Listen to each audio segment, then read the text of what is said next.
Come back home to Africa.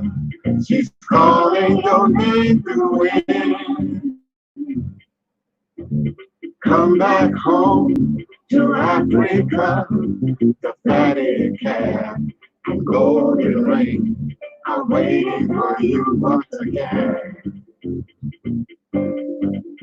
Coming back to you. I'm longing for my family. Coming back to you. Out of bondage and now I am free. Da da da da da da da da da da da da da da. Come back home to Africa. She's calling your name through the wind. Come back home to Africa. The fatted calf and golden ring are waiting for you once again. Coming back to you. I'm longing for my family. Coming back to you. Out of bondage and now I am free. Da da da da da da da da da da da da da.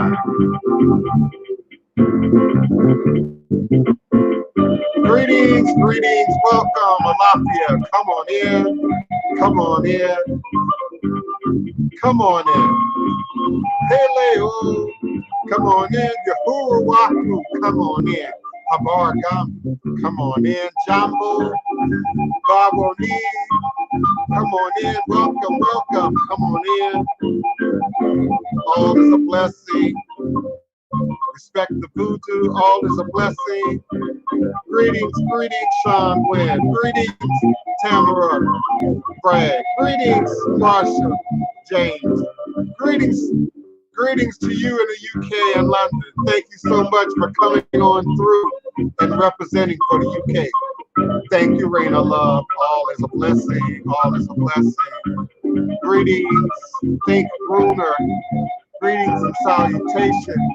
Alafia, Alafia, come on in. Come on in. Empress Libations, come on in. Empress Liberation, come on in. Empress Liberation, come on in. Welcome, Seven to Gentlemen. Welcome, welcome. Jay White, greetings. We still gotta talk. I still gotta find a moment to talk. Come on in, welcome. Greetings, Blog Talk Radio. Greetings, greetings. Welcome, welcome.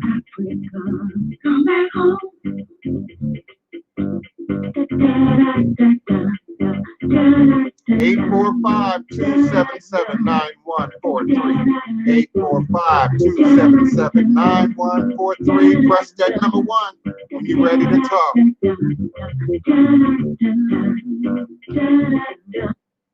Eshu Aleguana Kosi Were Awo Onlo Utone Iwo Ala Afambo Osi Obatalami Ita Neibo Onilio Abane Shu. Eshu is the respected elder who flogs, confronts, and uncovers fools. That one versed in mysteries uses truth to own you. He causes scatter to feed poverty. Obatala shakes rascals to have sacrifice. The owner of warnings is the one who is Eshu. Aboru, Aboye, Aboshishe, Ashe. May our Ebo reach your room. May our Ebo be accepted. May our Ebo allow what we desire to come to pass. And so we say, Asheo, Ashe, Asheo, Ashe, this Thursday, May 21st, 2020. Divine all blessed peace and love, joy and prosperity, revelations and manifestation.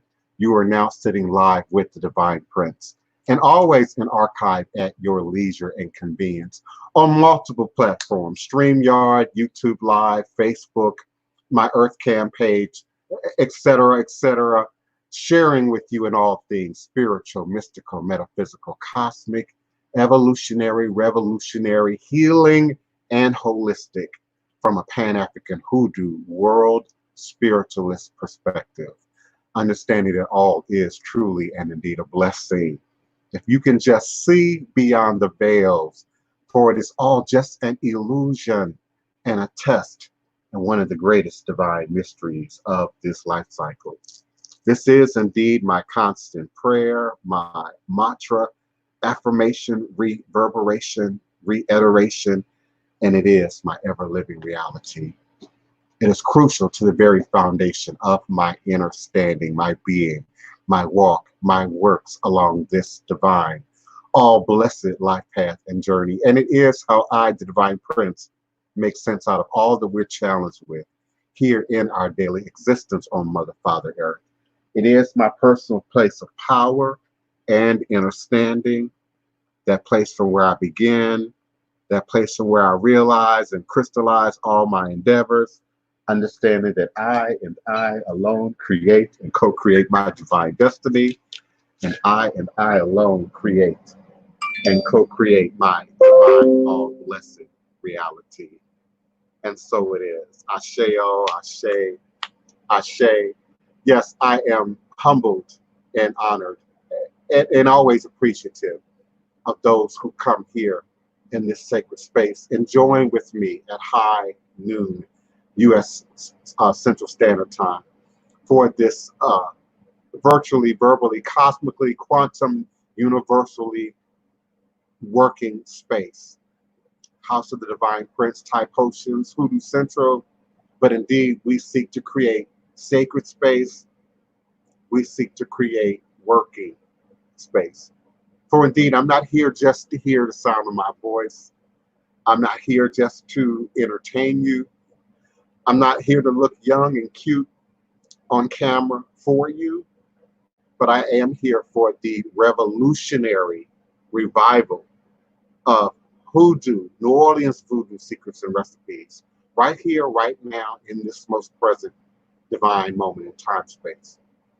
And indeed, I'm not thrown off my script. In fact, I'm operating right now just as Spirit would have me to operate, just as Spirit would have me to be in this most present moment in time space. I woke up and checked the weather, as I do every day. You all know how I start my day. And I checked the weather, literally, figuratively, and oh man, I kept coming back to me in my stream. My voice kept coming back to me in my social media stream. My words kept coming back to me in my social media stream. And indeed, many of the things that I have been saying for 12 years, since I first showed up on Blog Talk Radio, since I first started doing podcasts, since I first started sharing that which was gifted to me, because I was told you had to give it away to keep it. You have to give it away to keep it. And what I'm finding is that you can't give away truth, but you can put any kind of price on foolishness. And people are buying in. And I'm not laughing at the people that are buying in. I'm not making light. I'm not making joke.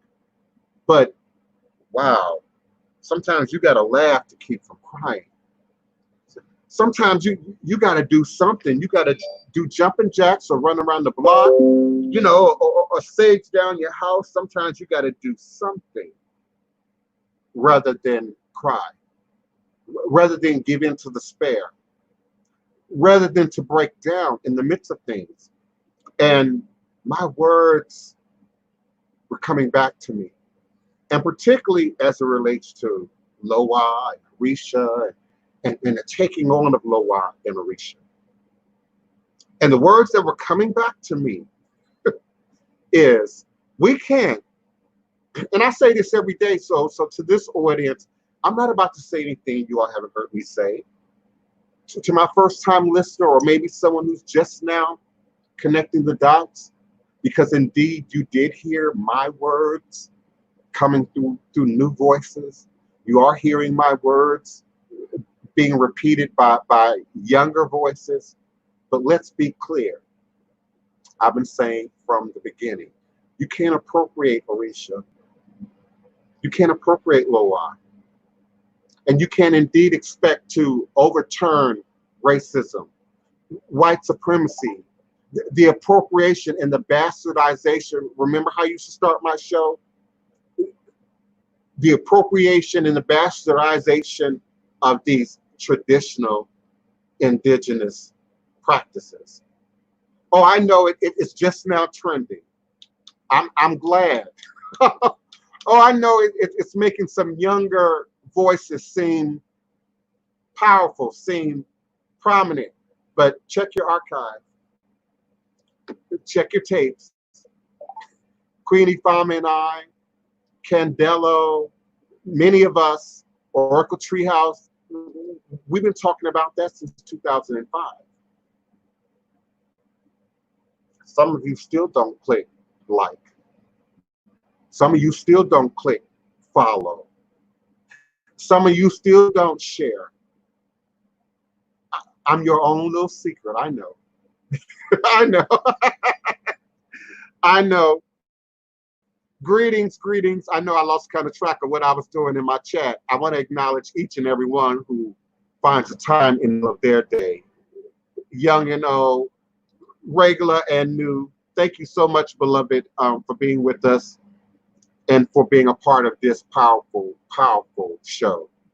At high noon, my time, it might be 1, it might be 11, it might be 2, it might be 10 a.m. where you are.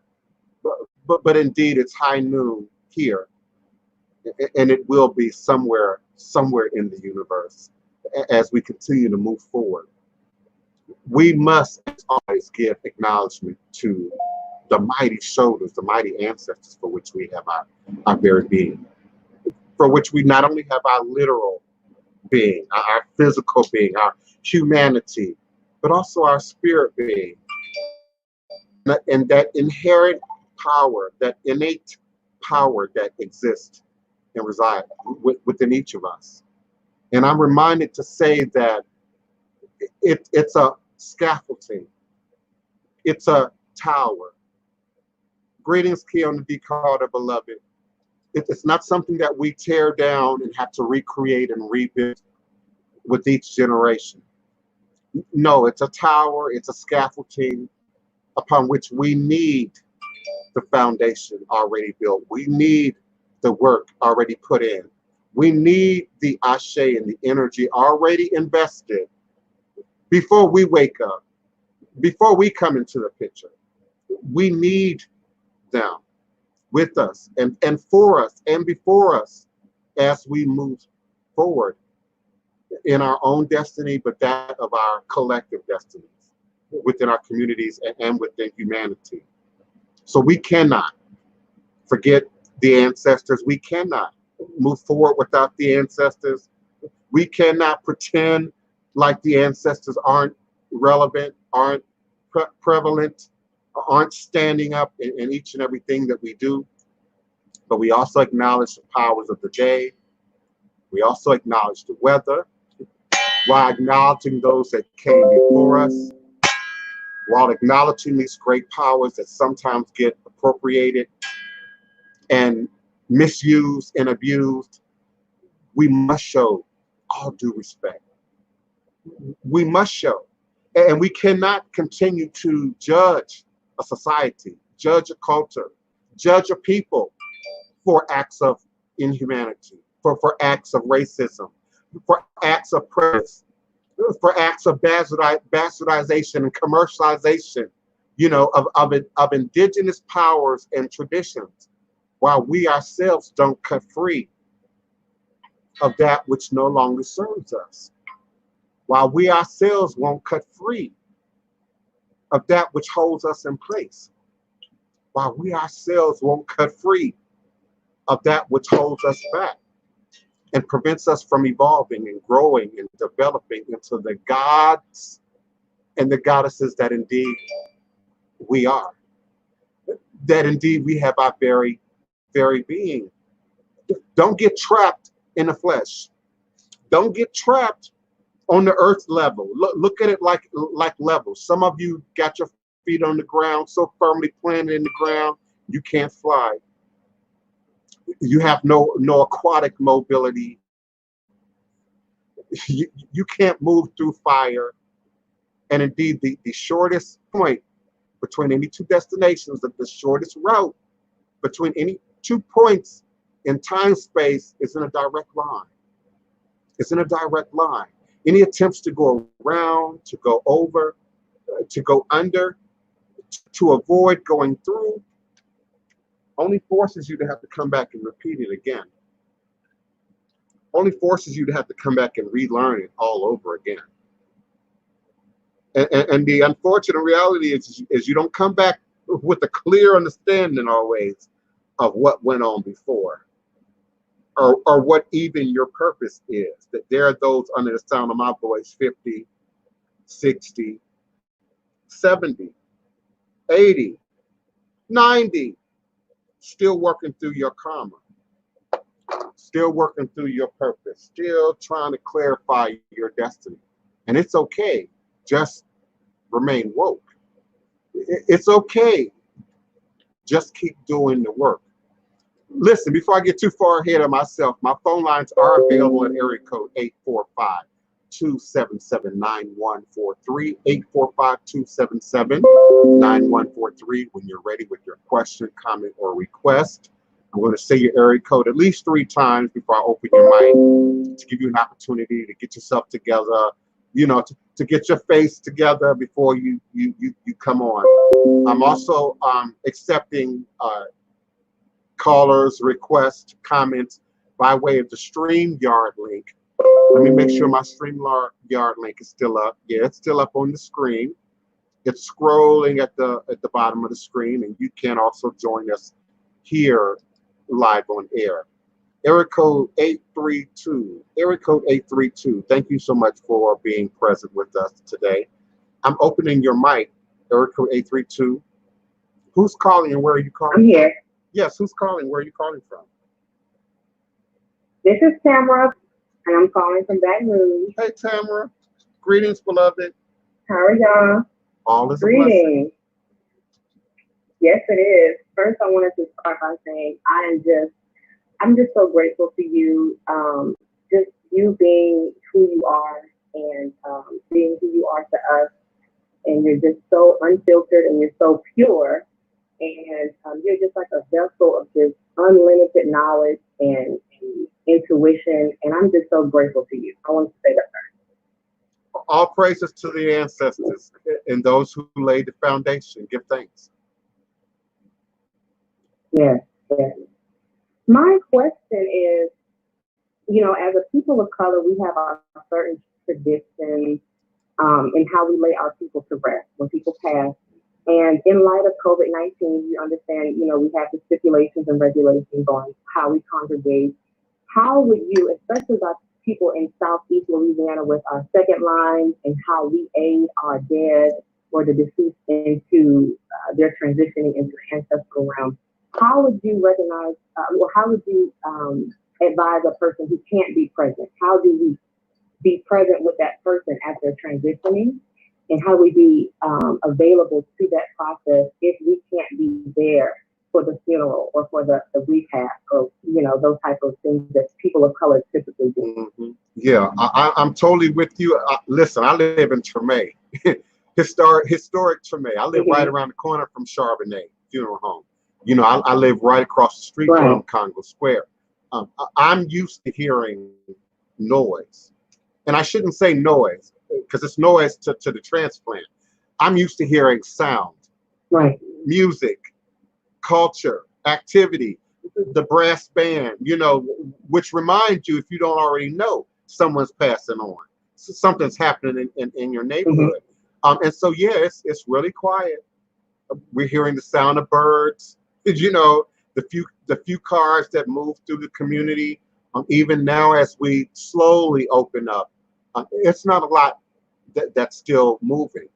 And even as a community activist myself, someone who's visible, who has to take responsibility for at least my platform, I'm not suggesting that people rush back out. I'm not suggesting that we jump right back into these activities. And I don't want to digress too much from your question, and your point, but I'm sure you know it's too many theories and conspiracy theories and ideas, about how soon we're moving into this, or how quickly we should progress in terms of moving back out physically in contact.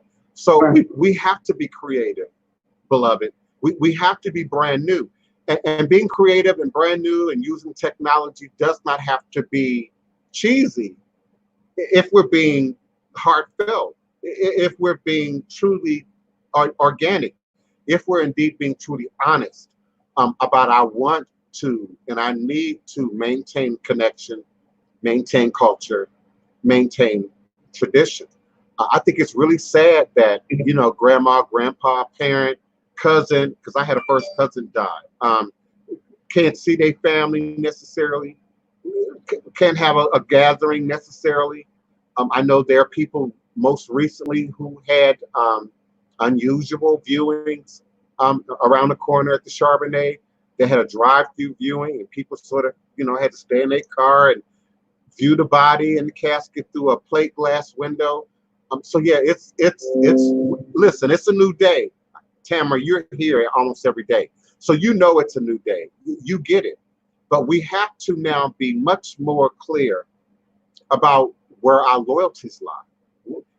It used to be a time we could all go to the funeral, no matter what you believe, no matter what your religion, no matter when the last time you've seen Big Mama and your first cousin, your second cousin, and them, and we all put on that look, and we all put on our suit and our clothing, and we do that, and we do that repast, and then we go home. But see, now we have to be a little bit more personal. If you're doing a video or you're doing a blog, now you want some detail. The obituary is moving from paper and ink now to Facebook, now to Instagram. And so we might want to be a little bit more, more careful about what information we're attaching to that, what kind of detail we're attaching to that.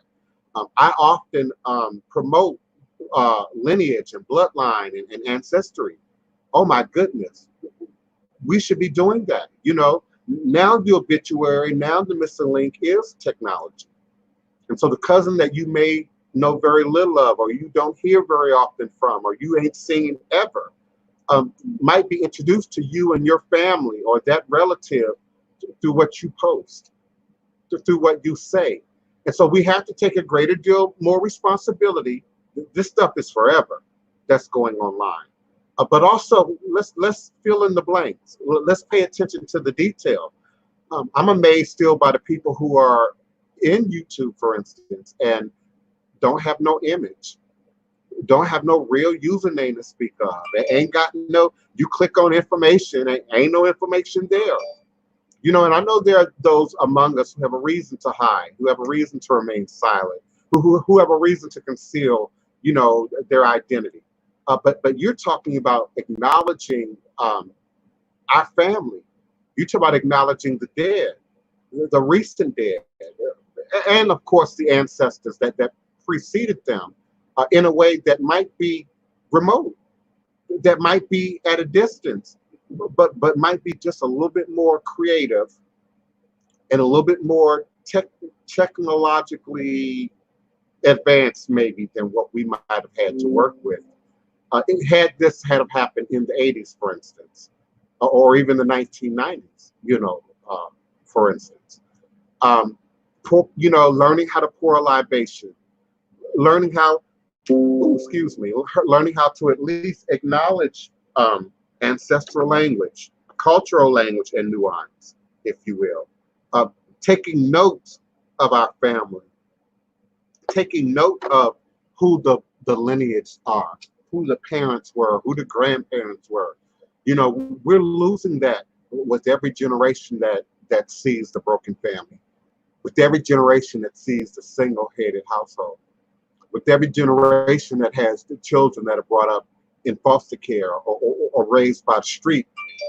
We're losing that detail. Of course, I'm saying something so deep, so important, so powerful, so a delivery would have to come right now. So please bear with me just a moment.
All is a blessing. Give me a moment to wash my hands.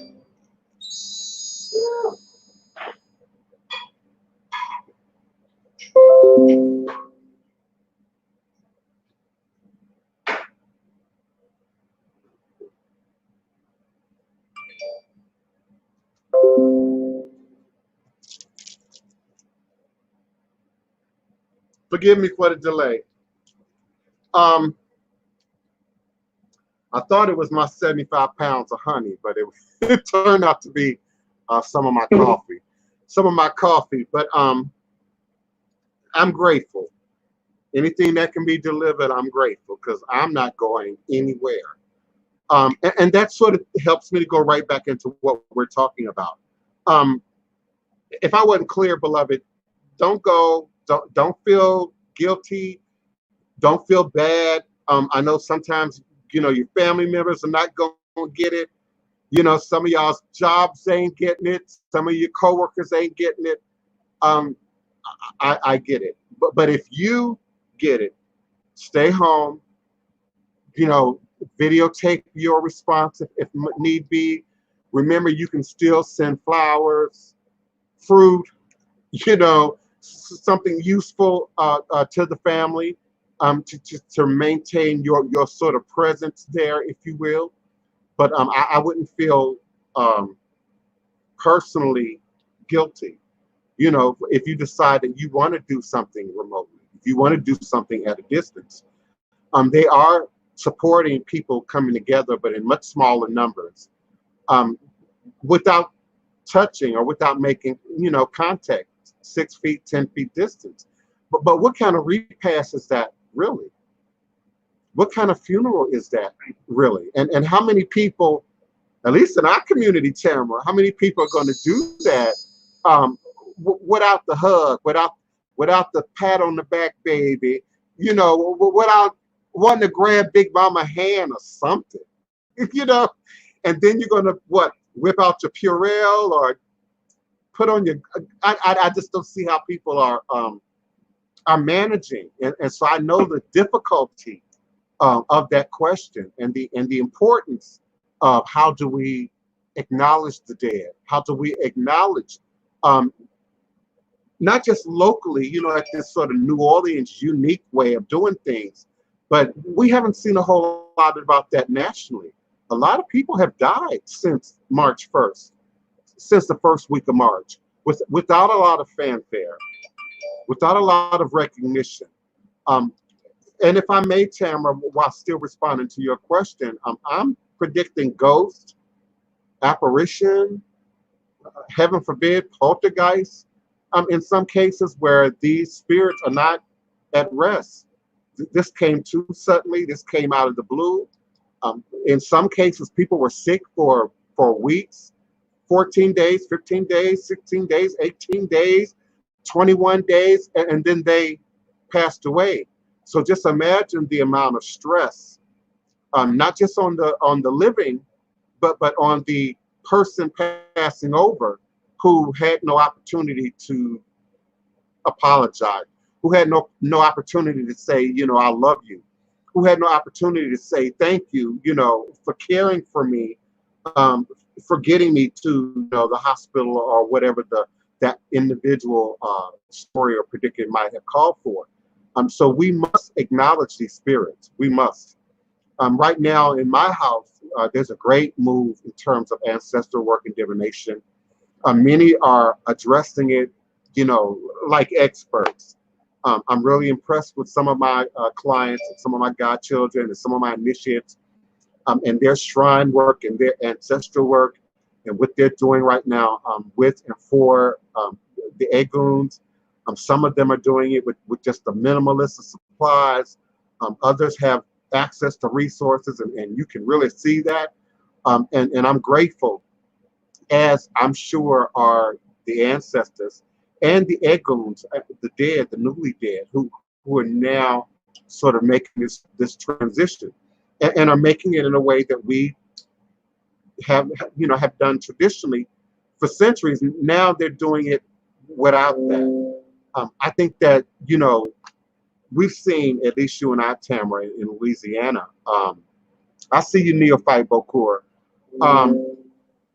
We see these videos. I've even seen a few TV commercials that had one or two musicians, one or two second liners, and not a big crowd, and then that's being sort of put in the media. So I think there are many ways we can address that issue. And if you have more to say, I invite that. I'm also bringing Neophyte Bokur into the conversation. Greetings, beloved. Greetings. How you doing, everybody? All is a blessing. All is a blessing. It is actually. I just got to the office right now and got tested for corona, and I passed out here on this road. We're glad. Glad to know that. Yeah, it's kind of crazy. I have to make sure that I keep my distance from everybody. Every state is a little weird when I go through it. As I travel, going through all these different states, cities, and towns, ghost towns, whatever it may be, I noticed that the rules are always different. Texas, where they're actually taking it serious now, and you're required to have a mask as you go in to any of the facilities, especially the truck stops. You have to have the mask on. They won't let you in unless you have one. But just on the other side of that, when you go into Oklahoma, they don't care. You don't have to have a mask. They're not, social distancing. I'm passing plenty of soccer tournaments going on right now. A lot of people in the parks playing and things of that nature going on with their life like nothing's going on. Nothing happened at all. You talk about social distancing. Well, they're not doing it. That's just there. And so are you? Go ahead. As I go through other states, I will be calling in and trying to keep you guys updated on what the climate is like, as far as everybody's attitude and how they're treating what their hygiene is. Are they keeping up with their immune system? Are they taking precautions? It's different everywhere. If I'm not mistaken, the last thing was really going to be that was going to be my next question was, how do you feel about it? Based on what we are seeing in the news, what we are getting, this sort of pushback from these politicians, and particularly the Republican politicians. How do you feel about this idea that we could really have a major outbreak again in relatively quick time in the next 2 or 3 weeks? Oh, I've already had my premonitions and things of that nature, along with my research, that, of course, we're going to have another outbreak soon with this attitude that everybody has about the illness that is going around. We don't have enough information out here to know what exactly it is. It's only speculative information at best that they're giving you. No one's giving you clear answers on anything. Nothing. There's no clear answer on what causes it. How does it travel? We've got some idea. It's airborne. Okay, but for how far? How long? Well, we have to social distance at 6 to 10 feet. Well, this virus travels at 27 feet.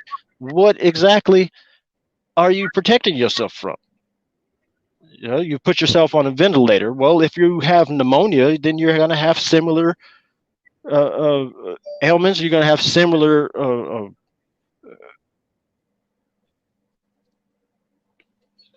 similar signs, symptoms of this coronavirus. If you have a walking cold or something like that, you're going to have the same thing. If you have asthma, if you smoke, guess what? You're dealing with the same ailment, the same thing. And what are these hospitals categorizing your death? What's on your death certificate? What's on your family member's death certificate? Are they dying of coronavirus or are they dying of a heart failure? It sounds like it's the same thing.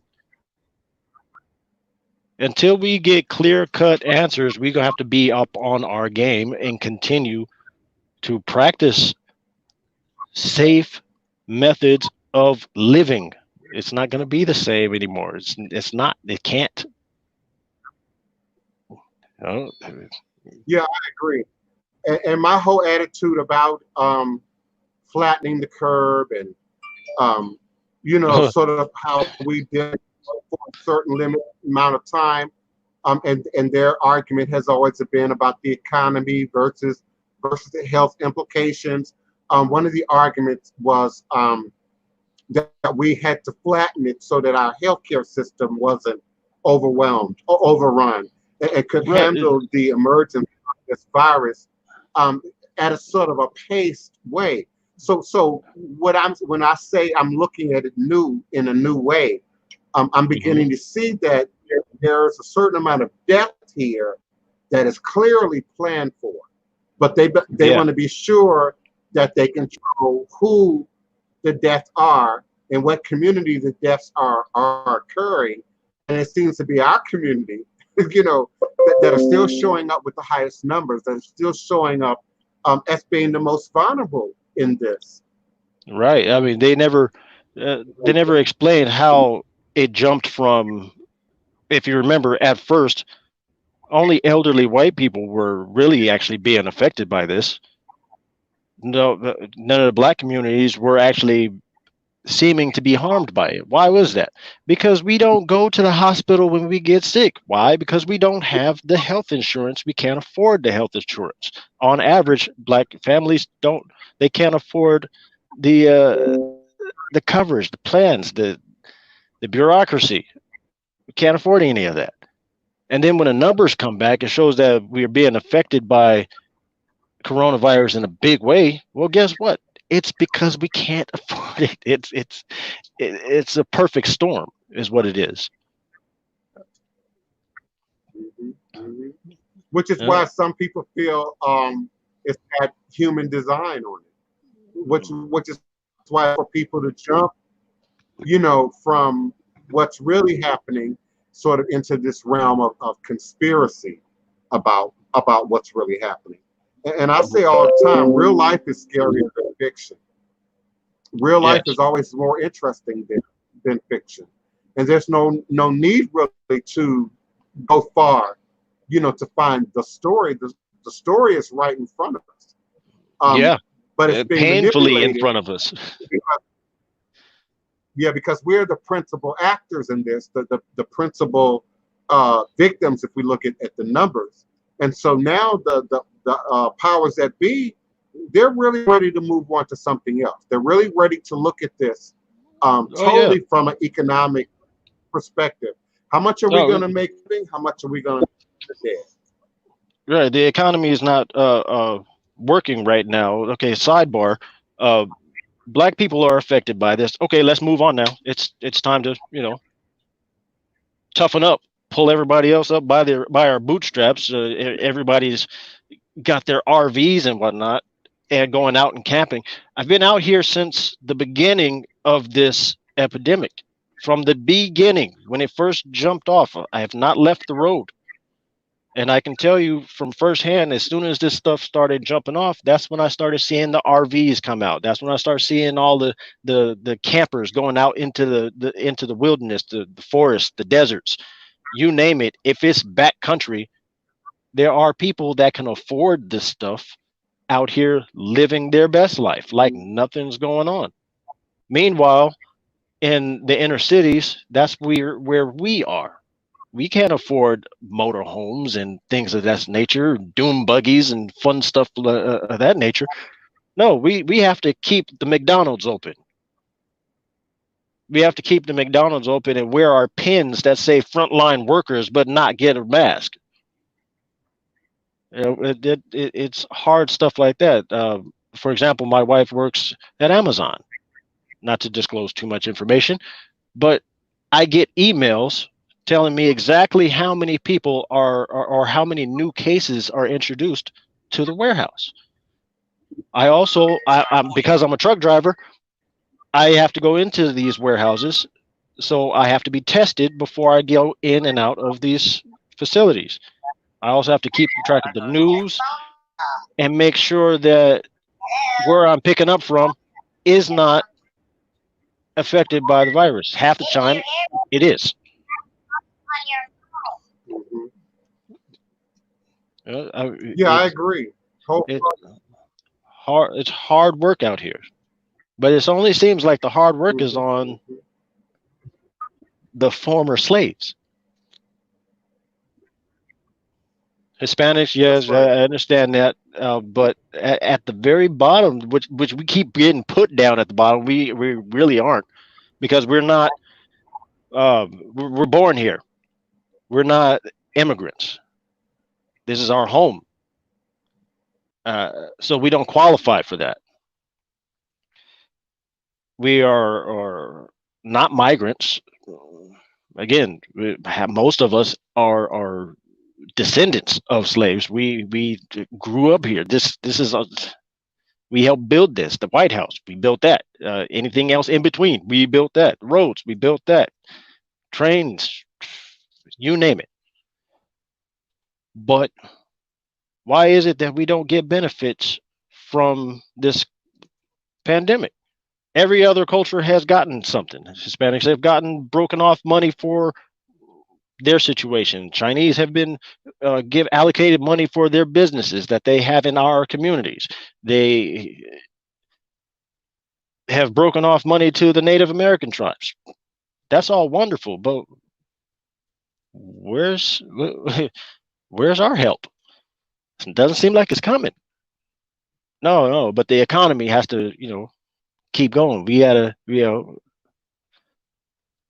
keep living. You gotta keep opening up all the stores and whatnot. Meanwhile, we're still struggling.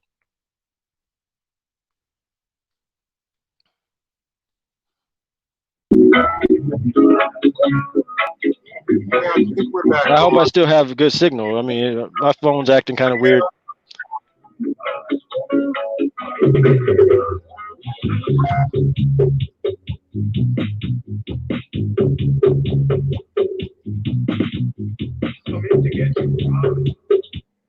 Okay, I think I get everything back.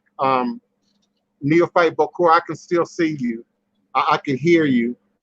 From what I can tell, though, I still don't know how much control I have over the chat. Let me see. Take your time. Yeah, the chat is still acting kind of weird. The chat's actually delaying for some reason, and I don't know how to fix that. But I appreciate everyone who's here. Kiona, who sent me? Okay, thank you, Neophyte Boku, for testing the private chat. I've Not a never problem. actually Not a gotten a problem. private chat message before. Yeah, Empress Libation. I'm not sure exactly what it is that you're seeing on Instagram, but I'm in the center of the camera and the center of the screen on both my own side of things, but also on the StreamYard side of things. Now I got to fly in here. I feel like Lucille Ball in a bad skin.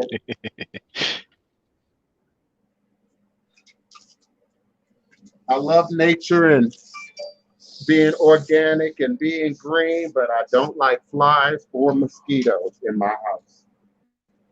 Oh, that's a big issue for me. Okay, Sterling Miller, greetings, beloved. We've having a little bit and maybe on the StreamYard as well. I do have new people on the phone, but no one's hand is raised other than mine and Tamara Bragg's. Chef Bougie, greetings, beloved. Thank you so much for being here with us. Let's see, who else? Cherie Thomas, greetings, beloved. Greetings, greetings. Empress Libation, I hope things are better on Instagram. I'm not exactly sure what that is. I'm in the middle of the screen, if you will. So I'm not sure what might be happening on Instagram and why you're not getting good visibility.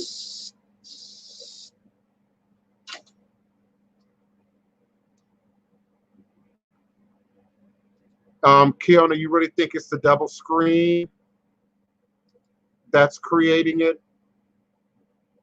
I'm trying to turn that off because Neophyte Bokur hit himself temporarily. But everything is moving slow. Everything is delayed. Okay, I see what you're saying. Now tell me if let me know if it's different. Kiona, Empress Libation, Empress Liberation. Let me know if it's different. I've turned it off or switched it, so it should show up differently for you now. Please bear with us. This is technology. I love my audience and how consistent and persistently you all show up, but sometimes I can't quite control the technology and some of the stuff that's happening. And it certainly doesn't help that I got this giant fly that just won't leave me alone. Oh my goodness.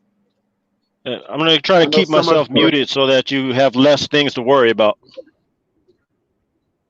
Yes, right now you're not a problem. They're suggesting that the formatting of the double screen may be interrupting what's being viewed on Instagram.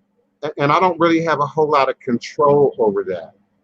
There are other screen layouts, and all I did was just switch to a different one. So I'm waiting now to hear if it's a problem. But I appreciate you, as well as all of my listeners and participants who are often on the front lines of this in real time. You know, out there on the street, working in the hospitals, driving trucks, working in the supermarkets, are on the real front lines of this. And we not only appreciate your contribution, you know, to the show, but also your contributions to the community and taking yourselves and putting yourselves at risk, but then bringing that information, you know, back to us.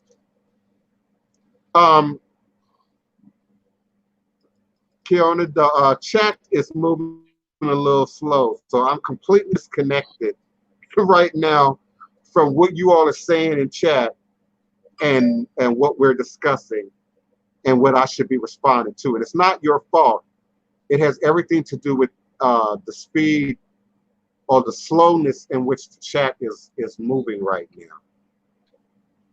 So if I'm missing something, forgive me. Also, the phone lines are open at area code 845-277-9143. I'm going to open up 601 area code. Is that Mom? Evangelist?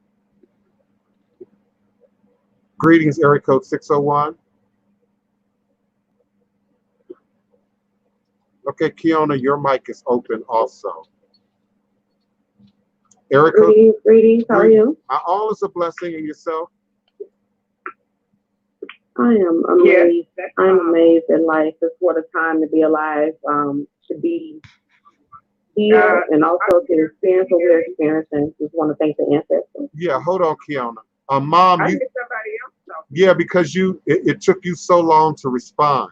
I need you to turn your YouTube down so you're in real I time. did. I just got my phone out. Greetings, beloved. Okay, How what I are you? wanted to say was, you talking to Mom? Yes. Okay. What I wanted to comment on was the gentleman, the truck driver, I can't remember his name, forgive me. He's making some very interesting, sharing some very interesting information, because a lot of times we only know what is going on in our own immediate neighborhood, in our environment. And most of the time, as you have said numerous times, we don't even know that because we don't listen to the news, we don't talk to people, we don't research, we don't go on the internet. So we just go on from day to day as if everything is still the same.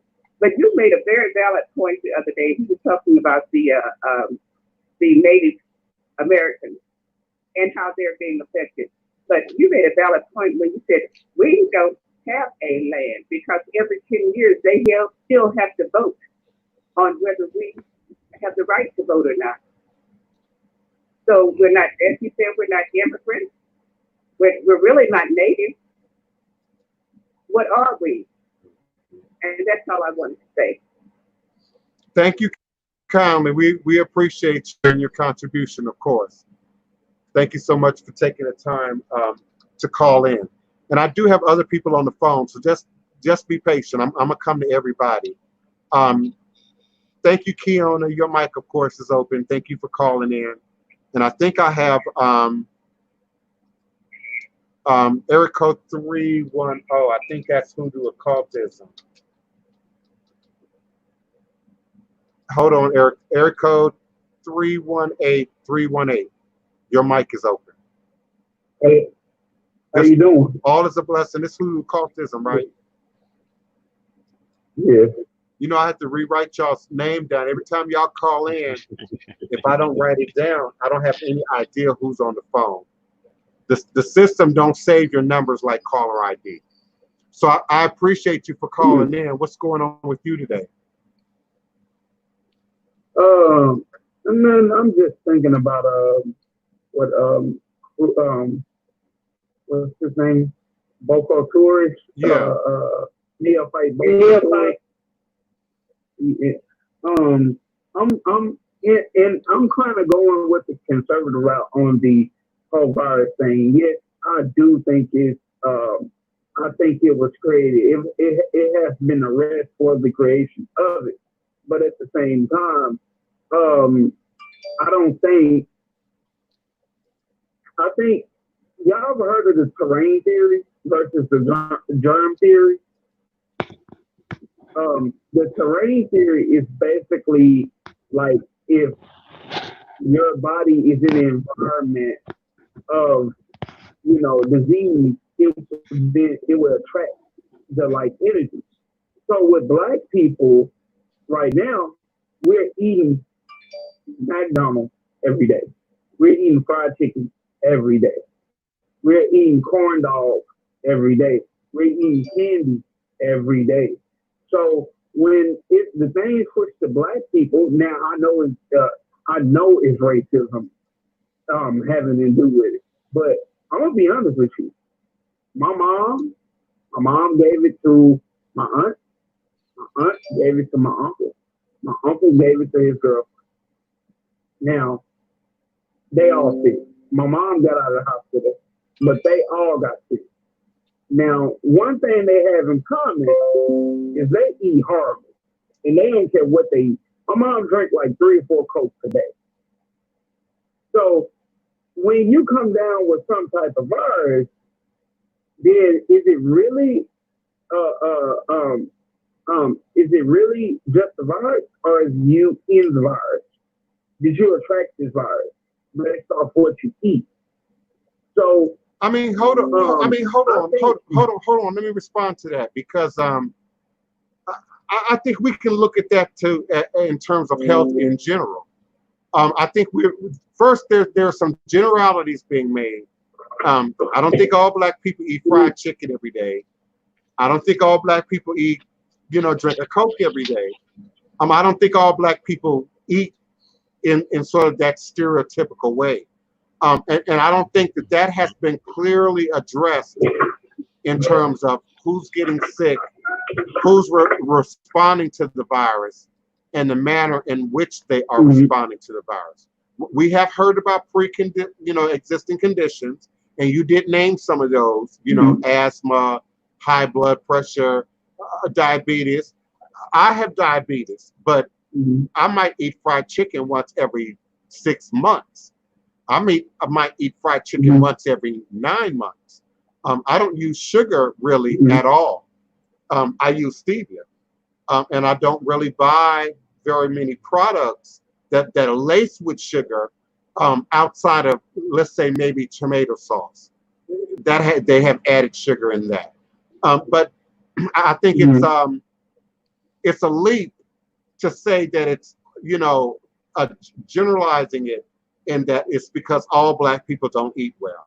I think the argument that hold on. I think the argument that many Black people don't have access to medical care might be more valid, because whether you're healthy or not, or feel good or not, that's true. That's going to determine how much exposure you're going to have to doctors and to the medical industry. Go ahead. Yeah, because my mom, she has insurance, so she got treated way differently from when my uncle and my aunt got treated. So that is true. Now, I'm not doing. White people eat horrible too. They don't eat no better than what we do. Yeah, they probably eat a little bit better. We're not keeping McDonald's open, I assure you. No, we ain't keeping it open, but we sure in the hell working there. But that depends on where you live. There, but white folks eat horrible. Yeah, but it just amazes me how it just became a bad thing. Yeah. Like, okay, this disease just affects Black people. I mean, that's how it's put in the news. I mean, how do it, if both of us eat horrible, we eating at the same, rate, we eating at the same nutrition level, then how it just become a Black thing? How this thing went from China, the China kicking Black people out of China to basically, it's y'all that started. It's y'all that had it. I don't get it. I think that has to do with the intersection of truth and propaganda, facts and what's being promoted, truth and what's being said. And so there are facets to this that seem questionable, that seem debatable. What's clear is we are the highest percentage of people dying from it. In America, that's clear. Is it questionable how it got from China to here? For me, not as much. I mean, how did fake hair get from China to here? How did all the Asian focused stores end up primarily in our neighborhood, primarily in our community? You don't find a whole lot of Asian hair care product stores in the suburbs or in the quote unquote white neighborhood. You don't find a lot of Arab corner stores, Arab owned stores in the quote unquote suburbs or in the quote unquote white neighborhood. So yeah, there are aspects of this that are absolutely questionable, debatable, worth the argument, worth looking into, might even have some conspiracy mindset behind it. But so too is how we get our information, from who we get our information, and what the motivation is. And that's what one of the things that I like about you, who occultism, and Neophyte Bokur and Tasha and Keon and many people that are in this room, is that we look at more than one source of information. We don't depend on just Fox News or just NBC or just MSNBC for our information. I pay much attention to the Final Call. I pay just as much attention to Al Jazeera. I pay just as much attention to All Africa. So when I look at Africa, for instance, And just like we got a rolling counter on COVID USA, they got a rolling counter on COVID Africa. And I look at it, I check into it every single day. And so, yeah, we are seeing very unique patterns geographically. So it ain't just how we eat, because, we know that we eat very differently than our cousins in Nigeria, our cousins in Ghana, our cousins in Ethiopia. We eat very differently than they do. So why then would it be attacking those communities? I'm much more open. I say fiction. Fiction is not as exciting as truth. Reality is much scarier than what we can even conceive with our imagination. So I'm open to the idea that there's something more to this. I'm open to the idea that it was created in a lab. Okay, now who's with all that background noise? I'm open to the idea that it was created in a lab. I'm open to the idea that there's a laboratory footprint in China, but then there's also this footprint with the U.S. So if there is some conspiracy, they're together on it. They're linked together somehow in it, in terms of its spread and why it's so big in the U.S. In relation to other locales in the world.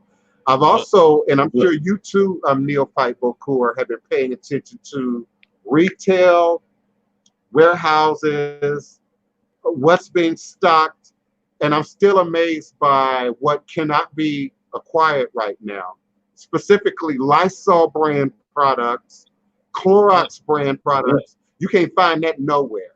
But the market is full of Chinese products now that had time to prepare, that may have had time to know that America was going to be next in some scheme of things, and they've got toilet paper and all kind of stuff to ship to us, at a higher cost. Yeah, I got some input on that one. Please, come on. I'll try to keep it down to two things. First, we were trying to figure out where do we start researching to try to figure out, okay, well, how did it get from China to the United States? Okay, well, we got packages and things of that nature, yeah. But are we thinking about our military? How many military bases do we have in Texas? Texas alone, right? They have whole military cities that they call bases. These places are huge. I know because I've delivered to them. And when you go inside, you have to, get a map to go to your deliveries inside the base. That's just one base. But we also had ships docked out there between Japan and China. Right? What happened to our military, to our Navy? Our Navy had an epidemic outbreak on the ship. Well, and most of those people, and they try to conceal it. Unfortunately, there's a lot of news broadcasts out right now. As a matter of fact, I have a brother in the Army who just came back from Poland. So again, I got resources of information about movements that just don't really get broadcast. Right? We have Florida that was still open for the longest amount of time, accepting tourists and whatnot to the beaches, but we don't know what percentage of those tourists were our own military out for the weekend, taking flights from Florida to overseas, to who knows where they were going to. I'm not going to speculate on that part, but the big navigation spot, the big place to go, just so happened to have been China. Right? That's just on that part. I'm not saying it came from Wuhan. They're not saying they didn't come from a lab, because we're not privy to that type of information. That's above our pay grade. But we do know how to follow the money and follow these bill of ladings, these bills and whatnot for this product that has to come in. Who's shipping what, and where is our military, and where do they get their products from? Right? Yeah, I agree. I agree that the whole military aspect also comes up when we think about um, the orange guy taking the. I still can't say it. What is it? Hydroxychloroquine. Hydroxychloroquine. Yep. Hydroxychloroquine. Hydroxychloroquine. Yeah, that Yeah, madness. and But you don't see yeah, Africa taking none of that. But their numbers are the least. They have the least amount dead. They have the least amount affected. They seem to be doing just fine combating this virus. What are they doing? What steps are they doing? Nothing necessarily. They're just taking it seriously. what, what, what more can you ask for?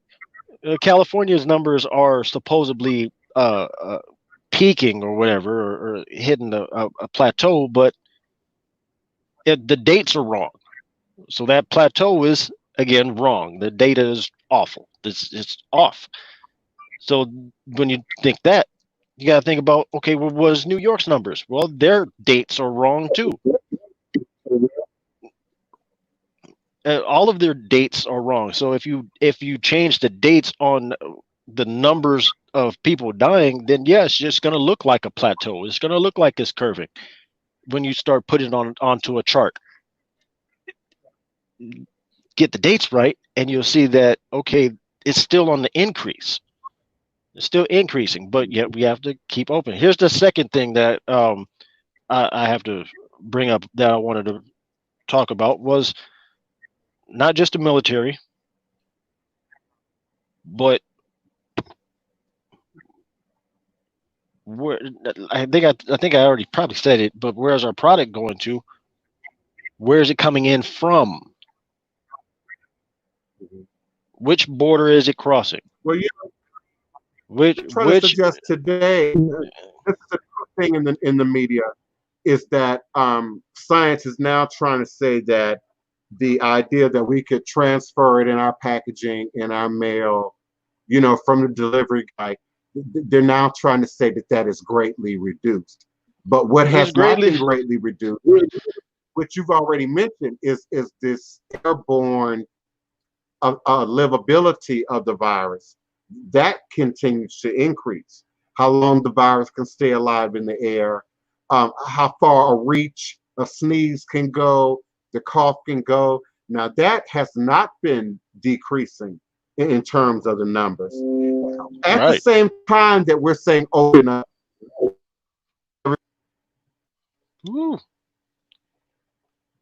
Yeah, I'm having trouble controlling the chat, Mama T. We grasp the attention of the algorithm, apparently. Yeah. You say certain keywords and the algorithm comes and messes up your feed. Yeah, slows down everything. It's hilarious. I'll try to limit what I say, but I'm on the fence on whether or not I believe that this is an actual pandemic that we have to worry about, because, all right, well, 2018, the common flu that we actually had killed about 68 million people, but that wasn't in the media. Here we're rounding around 90 just in the United States alone, but where was the pomp and circumstance for 2018? Hell, 2017 for that matter. What about when Ebola was ravaging Black people? Africa was hard hit. Did anybody catch the news about the last Ebola patient being released from Africa this year? No. It just kind of went over our heads, turned a blind eye to it. It wasn't popular, so it didn't make it. There's a lot of things that we're not paying attention to, not just because it's not in our news channels or broadcasts, but because we forgot about it. We're looking at coronavirus. You're not thinking that, okay, well, what are the symptoms? It's still a mild case of the flu. It's just that everybody is catching it again. Everybody's the infrastructure for being able to combat it was let go. It was reduced by our dear leader. This orange dude decided to go ahead and fire the people that were in charge of the system that was in place to combat this. And what happened? The perfect storm happened. That's what happened. Apparently, he breathed on everything, and we got sick. Yeah. Oh yeah. It's weird. I try not to ramble and whatnot, and try to go on these tangents and whatnot, but I get kind of worked up because of having to be out here. Truck drivers, we're already isolated, so we already we already have the disposition of being out here by ourselves and being Spartans and whatnot. So, but wouldn't you also agree that because of that, truck drivers also are exposed to a level of news and information that a lot of the average American audience is not listening to? For instance, one of my favorite programs is Coast to Coast AM, which comes on in the middle of the night, between midnight and 4 in the morning. That would one be of my a favorite prime go-tos time hour for a trucker to listen to, because it's a long playing show. But once you get it set, you don't have to keep playing with your dial. And you and I both know that we're exposed to some really radical information on that program. Yeah, what I like to do is comparisons. Like, say, remember when we had the first part of the shutdowns where they were closing off borders in between states, right? That was a big deal. News was broadcasting that Texas was closed, Louisiana was closed, Arkansas was closed, Florida was closed, Georgia was closed. But as they were broadcasting that and putting that information out there on the media, I passed through a grand total of 3 checkpoints. All the truck drivers being waved through. So how closed was it? There's more than 3 places to enter the state. Why is it that I can go through about 5 different states and only hit 3 checkpoints? And then right after it, the following week. If you're asking me, you're a test subject. I'm a test subject. Here's my paperwork right here. I'm a test subject. I'm testing the waters right now as we speak, unfortunately. It's freaking hilarious. So, but I for one, level of urgency has changed between what's going on today and what happened May 15th. So the opening up, the people who are moving around, who are either choosing to move around, or being allowed to move around, or being made to move around, you all are the test subjects. Yeah. For what we all should expect. I know here in New Orleans, our mayor is still suggesting that, if you are over 50, if you do have a pre-existing condition, you still shouldn't change your behavior. That we should still act like it's a stay-at-home in place. And that's what I'm doing. And I'm allowing people like yourself to going out there. And please just let us know. Just report back to us so that we have a better understanding of what's really going on out there. The question was asked in the chat about how to protect my home. I don't know if she means literally or figuratively. Mama T, protect my home, but first and foremost, ain't nobody been in here since March 9th. Nobody. Nyland, the traitor, is the last person that has physically been in my house since May 9th. So that's the first line of defense. I got my red brick dust down at the door. Yep. So even if a ghost passed my stoop, it gonna leave a footprint in the red brick dust. So ain't nobody been in here. Secondly, under normal circumstances, we ammonia everything down. Even when I burn my 7-day candle, I'm gonna remove that label. I'm gonna wipe it down with ammonia, pure ammonia, top and bottom, inside and out. even before I light the candle. So of course I'm going to also lay ammonia down the house. Everything should be wiped down. Everything should be cleansed, and put that ammonia barrier on it. Now I have a few little things that I add to it, frankincense and myrrh, maybe a little patchouli, maybe a little kush oil, maybe, depending on, the season. But that's the first line of defense in terms of the house and keeping anything from crossing the threshold in terms of the house. Even with this new information, shoes still ain't allowed in my house. Shoes ain't never been allowed in my house. Your coat, your umbrella, your outdoor baggage, you're going to leave that at the front stoop normally. Not just because of Corona, normally, if you were coming into here. So I'm not concerned at all about protection from the coronavirus, not in my temple space. That's one of the beautiful things about this way of life. Voodoo, Hoodoo, African spirituality.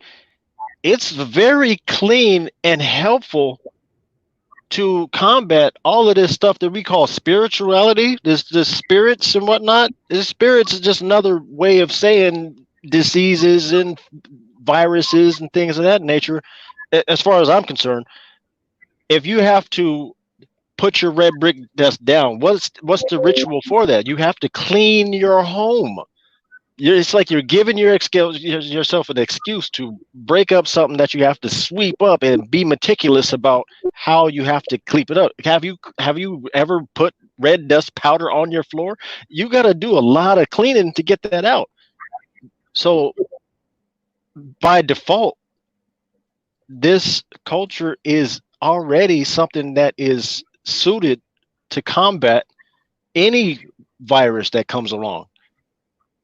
I mean, you got to burn your sage and whatnot. We were talking about that in the last show.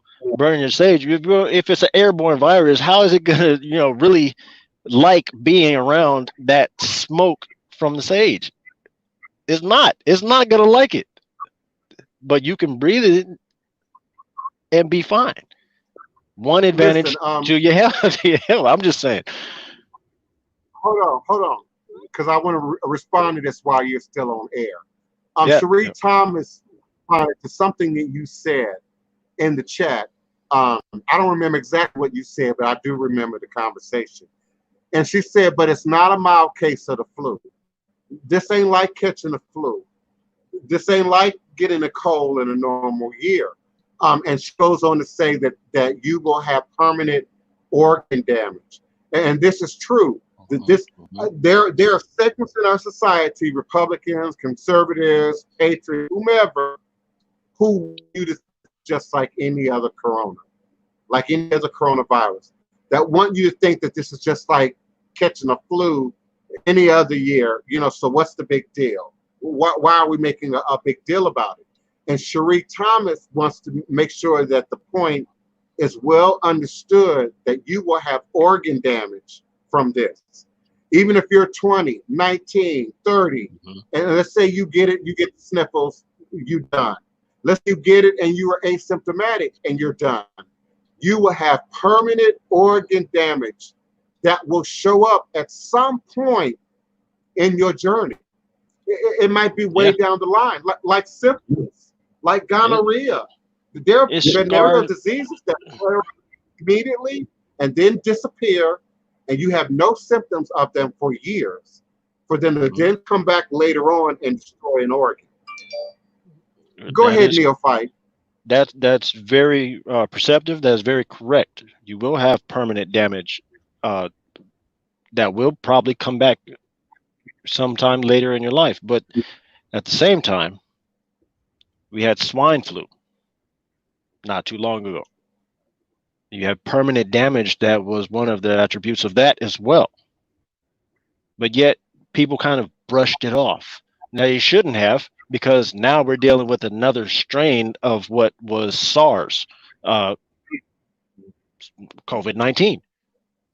These are cousins. Yeah. These are the same mutated strain of what we are facing now. right? Now, but we're not taking to consideration that there's a lot of us that still smoke cigarettes. There's permanent damage that we get from that. Why are we not putting that down or taking it off the market? Well, it's your choice. Right. It is your choice. Or if you want to be real ethnic about it, choosing to refrain from it, at least in our community. And we know this can be done. I watched Farrakhan and the NOI rid of every liquor store, every corner store within a certain radius of Marriott in Chicago. They had the city eliminate the last few blocks of one particular public transit rail to keep it from coming into that neighborhood, which once brought in drugs and drug trafficking and a whole lot of other stuff. So we know that even if the government doesn't choose to do, even if your municipality doesn't choose to do, you can choose to do. Our community can choose to block these things, prevent these things from coming in. Remember the big issue around vaporizers? You ain't heard nothing else about that. Have you noticed? Yeah, you just see commercials on TV with the same truth company that was putting out all the information about cancer and the cigarette companies and whatnot. They shifted their attention from the cigarette companies to the vape. Well, I mean, it's common sense. If you're inhaling moisture, you're going to give yourself pneumonia. Did anybody think about that? What is a vaporizer? It is steam. You're inhaling chemicals. It's not just water vapor that you're inhaling. You're inhaling chemicals. Vaping was really popular. People are taking in big, huge plumes of steam into their lungs. What else do you think is going to happen? You're going to get a lower bronchial infection of your lungs. You're giving yourself pneumonia. Hold on, bro. And it's designed for entertainment.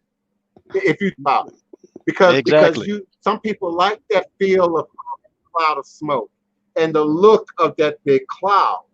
You know, so it's designed for you to pull like that and to suck that in and to let it go. And it was fine until young white kids were dying from it. Right, young white kids in the suburbs were getting sick from some weird infection of the lungs, and they didn't know what it was. And they come to find out they had some sort of weird version of pneumonia that they were coming down with. Right? These are infections. It's an infection. You can catch an infection. Maybe not the same way as corona, but it's still an infection. You go and touch somebody's sores, you're probably going to catch that infection. It's in the definition of the word itself, right? You breathe out, you breathe in black mold from your shower because you're not cleaning it. You're going to get pneumonia in the upper respiratory system because it likes to stay there and proliferate itself inside your lungs. All of those things. You got to take all of those things into consideration and not just look at the commercial part about it because it looks cool. You go on YouTube and see all the different competitions from people who can blow the best smoke rings and do different tricks with your vape pen, and not realizing you're going to be in a hospital soon. And then months later, there's this connection. I like the response we're getting from the chat. I realize you're driving, Neophyte, so you probably can't read the chat. But Fiona and Cherie, I'm on my break. I'm getting ready to go in and do my drug screening in about an hour. I had to stop and drink some water and whatnot. You know, but yeah. They're responding to the link. We're talking about these various topics: the vaporizer, the COVID-19, the swine flu. And people are now sort of making the connection. There's been a history now of somebody, some industry coming for our lungs, coming for our very life. They're not just coming for your lungs, I can tell you that. And They the coming raps for you. weren't enough. You know, it wasn't enough that they entered the rap, which I said was a conspiracy off the jump. Young black Right. kids weren't smoking at the same degree and at the same young age as white kids, and so hip hop artists introduced the rap, and then from the rap came the vaporizer, and somewhere in between that was the chicken flu. What was it called? The chicken flu, the Avian flu, swine bird flu, flu. I call it the piggy sniffles, to be avian honest with you. flu,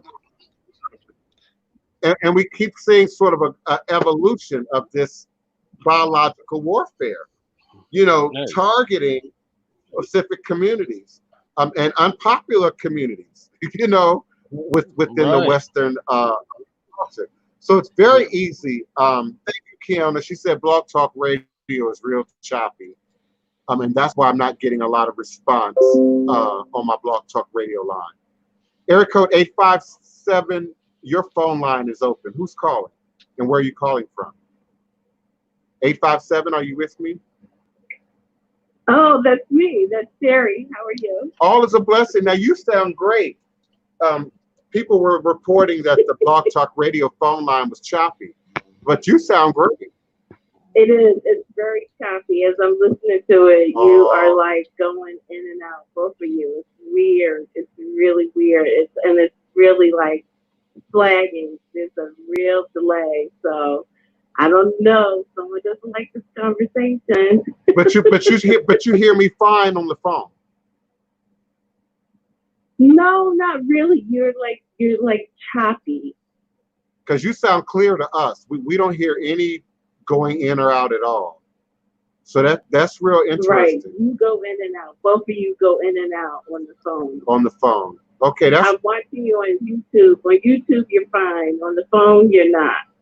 Okay, we got about 30 minutes left on the phone, so I might disconnect and call back in using a different apparatus and see if that'll fix it. If you don't mind, Terry, call me back in like 60 seconds and test it out for me. Okay, I will do that. Thank you. I appreciate it. And I appreciate everyone who called in and tried to interact with me on the phone. I appreciate that. I'm going to try and see if I can fix it right now. I know you can't hear me on the phone, but YouTube, y'all can hear me. So I'm dialing back in now using Skype, and that might improve the sound quality. So give me another 30 seconds, Terry, Kiona, Wapani, whoever might be available, and then call me on my phone line and test it. Let's see. I'm still signing in. Come on, Skype. Come on, Skype.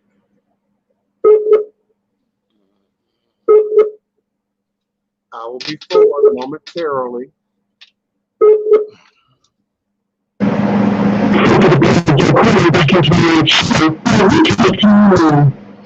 Okay, so I'm back into Blog Talk Radio. So if you will, 847 845-277-9143, 845-277-9143. Do press the number 1 on your telephone keypad. This will virtually raise your hand for me and let me know if there's a caller in queue, and I'll bring you back in. I also invite you to join me live on air, as Neophyte Bokur has done. If you got your camera in place and your audio in place, please come on and join us. We still have a little bit more time. I'll probably be with you in an hour or so here as we continue to move forward. Thank you so much, Kiona D. Carter, for being our professional expert, moderator, and administrator, and helping us to maintain some balance and some order in chat. Thank you for helping me to see and to hear where I otherwise could not see and hear. Thank you so much, Keisha Smith, Mama T. Y'all are chopping it up in the chat, but the chat is in delay. It's skipping some of y'all's messages.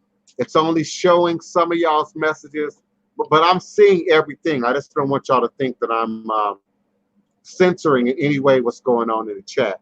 I see the weed comment, but I can't post it. It ain't okay. It's just doing what it do.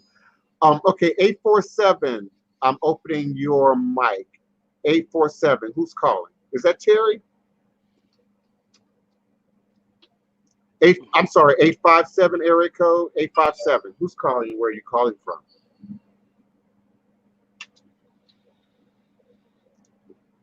Area code 857. Your hand is raised. Your mic is open. Can you hear me? I can hear you now. Can you hear me? Yes, can you hear me? Can you not hear me? Can you hear me? Okay, give me a moment. Give me a moment. Give me a moment. I think Hello? I think I might be muted in Skype. Hold on. Don't hang up. Don't hang up. Okay, can you hear me now? Can you hear me now? Yes, there we go. When you dial into Skype, just like Zoom, it automatically mutes you. And I don't always remember that when I dial in from Skype. So thank you so much. I did lose a caller. Please forgive me. I didn't realize I was muted. So you all can call in at 845-277-9143. It should be good now. I can hear you, and you should be able to hear me. So thank you so much, beloved, for helping me to test the line. Thank you, Terry. You are so welcome, sir. All is a blessing. I wish you all could see this end of doing this show. It's a lot of buttons, it's a lot going on. I got 10 tabs open right now, and I don't always see everything. And you got to keep that big toe in check. To the phone lines when you're ready with your question, comment, or request. Do press the number 1 on your telephone keypad, and I'll be more than happy to assist you. Cherie Thomas, you should be able to hear me now. You should be able to hear me now. That's me. You were calling me Terry. Don't worry. Oh, I'm sorry. Let me go back in and adjust the name. No, that's okay. Okay, that's Cherie. You see how I got to type the name in? Area code 318. Hey there. I know it's you because you always got background noise. And I know Sterling because I can't never hear Sterling. But you good. Go ahead with your question. Yeah, go ahead with your question or comment. Don't hang up. Go ahead. Okay. My question is basically, well, my comment is basically, I'm gonna say it and get off. Basically, when they legalized weed, it was because of a lot of white teenagers was overdosing on pills and methamphetamines and all this different stuff. So they had to legalize weed in order to create a balance, you know, and or a gateway for the children and the teenagers that was using, you know, hard drugs. So that was even a black thing. You know what I mean? That was even a black thing, you know, where the black people, if we did it, we went to jail, you know. And the white, they allow the white community to do it under the table, as long as nobody knew. Okay, I can agree with some of what you said. And I'm gonna answer my other phone lines. Please just give me a moment. I agree with some of what you said. I'm a little not clear about gateway. That's a trigger word for me. And that's because I've sat through, as a runaway on the street, staying in shelters. Often, you are forced to either take AA or be exposed to it, even if you aren't necessarily an alcoholic or a drug user. So I was exposed to 12-step a lot. So when I hear gateway, a gateway drug, it takes me back to, I don't know, the 40s, the time of my mama, and what they call now reefer madness, and sort of the government's interference with marijuana usage, sort of the judgment that it was a black thing, that it was a Hispanic thing, that it was a Mexican thing, and that it somehow was now corrupting all of society. So I'm always a little bit hesitant when I hear gateway or gateway drug. Now, I hope I'm not preventing myself from getting any future jobs or any acting contracts. But I started using marijuana at 17. I never wanted to try other drugs. I was never curious about cocaine. I was never curious about heroin. I was never curious about pills even. And I considered myself an erudite kid, a well-read, well-studied, well-exposed teenager.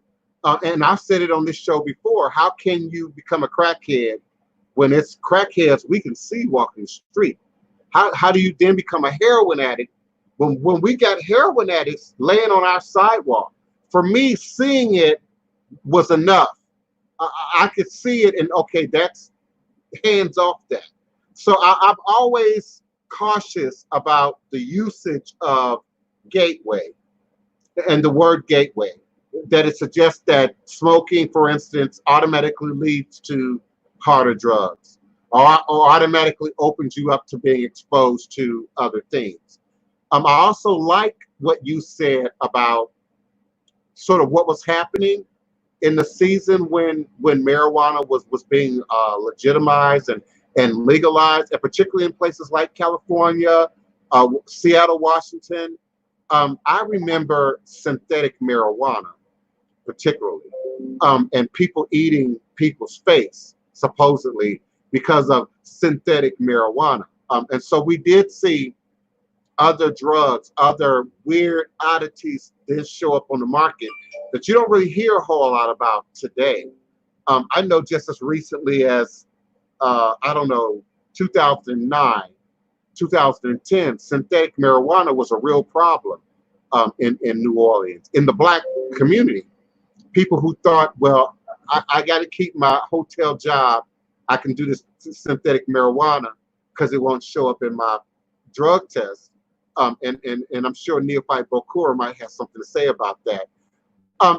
But at the same time, I saw them demonstrating crazy behavior behind that quote unquote synthetic marijuana, psychotic-like behavior, mental health issue-like behavior, and then we saw that quiet down again. You don't hear a whole lot about that again. Greetings, Wapani, beloved. Is that you that's with me on the phone lines? Somebody in the area code 314 is with me. Yeah, she says she can hear me now. Yeah, I was muted before. We had some technical stuff going on before, but I should be good on the phone line right now. Anybody that has a comment or request, do press the number 1 and 314, and it'll raise your hand. Thank you so much, beloved.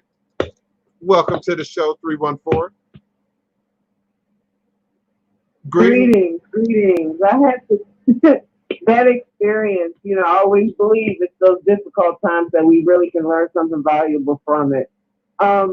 Immediately when I logged in, it was a problem with my YouTube, and it was a problem with the Blog Talk Radio. I couldn't hear you. You were speaking about a problem with Instagram. And the first thing that came to my mind is this is a spiritual attack. So I came in here where I sit in the living room and cleared my entire side table out and made it my altar. I have my quartz with my black tourmaline. Yes. I have my frankincense burning. I have my crystal rock, the Himalayan salt with the fire, and I have a bottle of water. So I don't have time for the nonsense.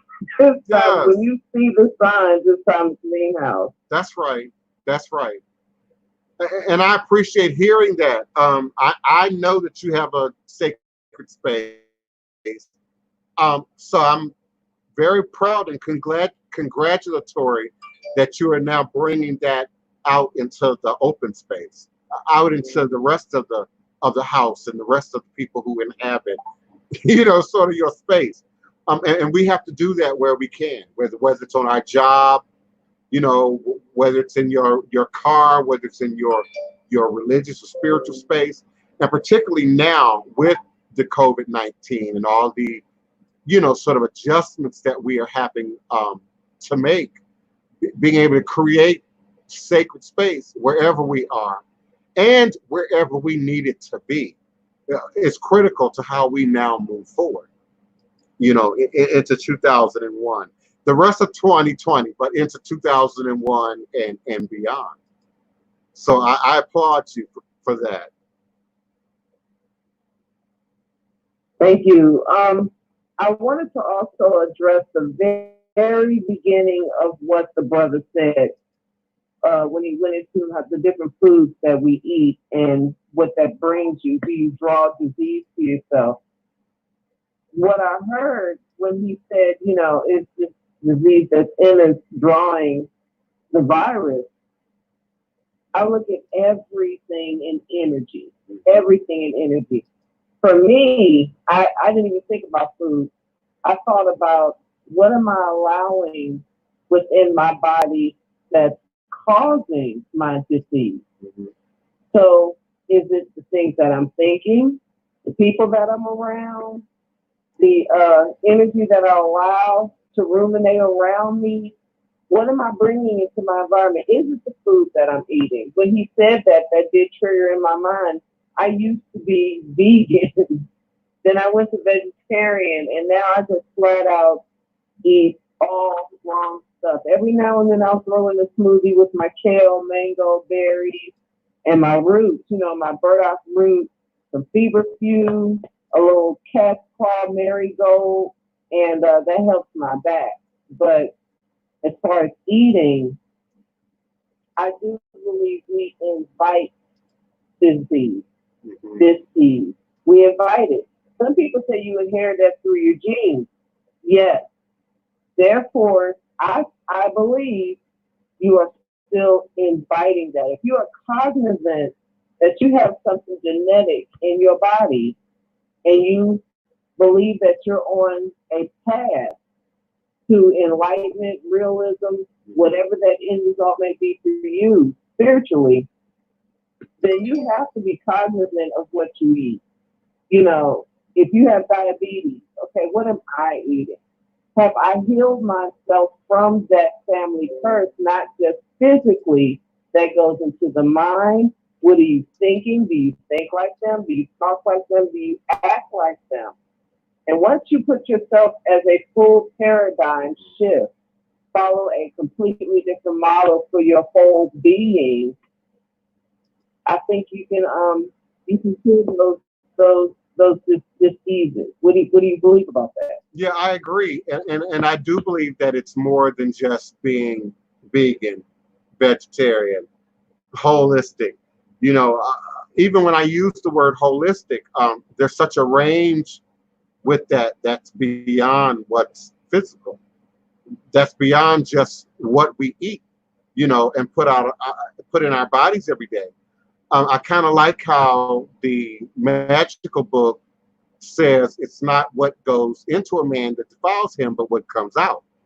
So it's more than just eating good, eating healthy, eating wholesome foods. We must also check the environment in which we exist in.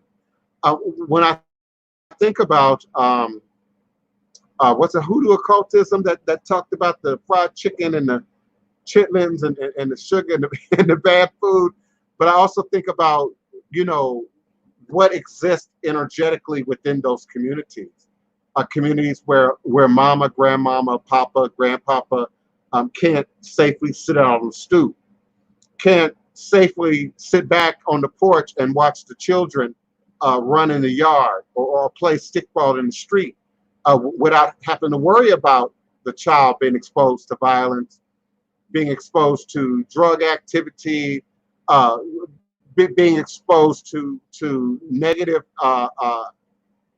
demonstrations that the child then absorbs and then repeats back. Even the child who never commits a crime, who never has a problem with the law, who never runs into any kind of issue with the police, is still absorbing the toxicity of knowing that it's going on around them, of knowing that it's happening in the news every day, of laying in bed at night and hearing, the stray rapid gunfire, the AK-47 gunfire from within the community. And all of that sets up post-traumatic stress-like disorder and behaviors, not just within our body, but in our spirit, in our soul, how we think intellectually, how we put things together. It kind of reminds me of old, well, they're all old, Good Times episode where Michael was rebutting and rebuking and refusing to participate in the IQ test that was being given at school, and how the parents, James and Florida, were able to demonstrate how racially prejudiced the test was, not just on racial stereotyping, but experience. What the black family might experience, what the brown family might experience. So there's relative truth in what Hoodoo occultism had to say about bad food, fried chicken, McDonald's, fast food, and we indeed know that that's a suburban condition. We know, irregardless of your race, white, black, Asian, Hispanic, we see people flee their countries for a better life, come here to America, adopt American food and American habits, and now they too have high blood pressure, diabetes, cancer, these sort of Western conditions. But once we get beyond just what you eat, just what you're taking in, you got to look at what Wapani suggested, what you are taking in. What kind of news are you watching and listening to? What kind of entertainment are you digesting? What kind of gossip and conversation are you accepting from your friends, from your family, from within your own peer group? We have people that are close to us that we love to shoot with and gossip with and sort of discuss. There are things I discuss with Wapani that I don't discuss with anybody. There are things I discuss with Wapani I don't discuss with my mama. And vice versa. And sometimes we can get analytical and we can get critical and we can get a little bit picky, and it's our human right, not just our American right, but it's our human right, to sort of criticize and look at what's going on around us. But then there's that level of noise. And I'm going to call it exactly what it is, noise, that we all are exposed to, whether it's in our music, whether it's in our morning show entertainment, your reality TV entertainment, your girlfriend, your boyfriend has always got the latest negative gossip to share. All of that sets up in your body. All of that sets up in your emotions. All of that sets up in your etheric body and can make its way into your gene pool, can make its way into your DNA. And that can be passed down generationally. Absolutely. Thank you, Chef Bougie. Yes, and we must also take into account the handling of your food. If your food is not put in a good space, and then you're taking that in, you're also, and that's one of the vegan arguments, that often your chicken, your beef, your pork is brutalized. It is treated in a really poor way. Not just the chemicals and the hormones and the byproducts and the water that's sort of pumped into it, but then how it's caged, how it's housed, how it's treated. And that fear releases hormones into the meat. And then you take that in. So there's some of us, I buy organic. I've never said that live on the radio before. I've been buying organic for years. If I can afford it, if I can help it, I'm buying organic meat if I'm eating meat that particular week. I don't eat meat every week. But when I do, I buy organic. But even our vegetables, and our fruit. You know, we don't consider that our plants hear us and respond to us. Nature hears us and responds to us. So the over commercialization of our food, our corn and our spinach and our greens and our potatoes, that also works an energy into our food that we're all taking in. And it does not always show up right away. Go ahead, Wapani. I would love to speak on that. My son taught me yet another valuable lesson since he's been here. He can grow anything in any medium. It doesn't matter. If he puts it down, it's going to grow some roots. He got that from me. I, on the other hand, do not have the green thumb. And this is my 5th year of going into growing my own vegetables. And I had to replant 4 times because something was wrong with soil or whatever the case may be. Well, I'm now growing. I have the plants in the house, and they're starting to get brown tips, and leaves are falling off. And I'm like, it's got to be my energy. There's something about me, because the things that Christopher planted, his beans, his all his herbs, lemon balm, peas, all of that time is growing, and mine are barely touching the surface if they're growing at all. Okay. I have some out in the yard in raised flower beds. I have others on pots on the back porch. I have 4 plants in the house. And now I'm just listening to what you just said. That brings me back to energy. It's all about the energy. And this is the prime time doing the Rona that it's time to get your inner standing in order. Did you hear what I said? Christopher got it from me. Christopher got his green thumb from me. Okay. And you just took me back in terms of memory. And you don't have to respond. I just want you to remember. Remember the plants in our house growing up. Remember Mama's history with plants. Remember the devil's attitude about plants. Mow it down, cut it down. It's not important. You know, that gets into the blood. And even if that's not your attitude, because you clearly have a completely different attitude, you want to grow. You want to have a green thumb. You want to be natural. You want to, connect again with nature. I once again, I applaud you for looking at your own energy and being able to not just look at it, but then say that out loud, live on air, for all of us to sort of hold you accountable to that indirectly. You may not see none of these people. You may not run, but you said it out loud now, and it's reverberating through the universe. And so energy is everything. I have not always had the best luck with plants. I had to learn. I had to practice. I had to readdress, just like you, my own energy. What's not healed in me? What needs to be addressed in me? What is nature trying to get me to look at within my own path? I've never said that out loud before. I've never said that on the radio before. But that definitely goes into why I garden, why I only choose edible plants. Now, that's another point. Some of you are already aware of that. I don't grow flowers. I don't grow things that are beautiful just because. Now, my lavender is in full bloom. That green and that purple, it's beautiful. Not my lavender, even though my lavender is in bloom, but I meant my rosemary is in bloom. My mint is in bloom. Very beautiful, but that's not why I have them. It's not why I keep them.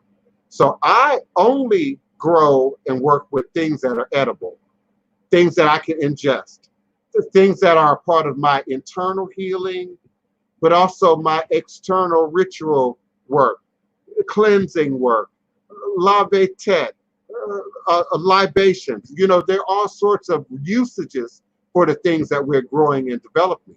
But for me, I had to start with me. You know, from the very first plant. Why do you have it? What is its purpose? What is its meaning for you? What is it doing in you? And from there, I found that that thumb got greener and greener and greener. And I began to let go of some of the things that were binding me inwardly, because I'm talking about things that people can't necessarily always see. I'm talking about the response, the reactions that you have inwardly that you don't always expose, that represent work that we might still need to do. And I find that shows up greatly. Something about nature, gardening, and that connection to spirit. When social media gets a hold of it, when New Age culture gets a hold of it, they call it talking to plants. You know, they reduce it down to its most common denominator.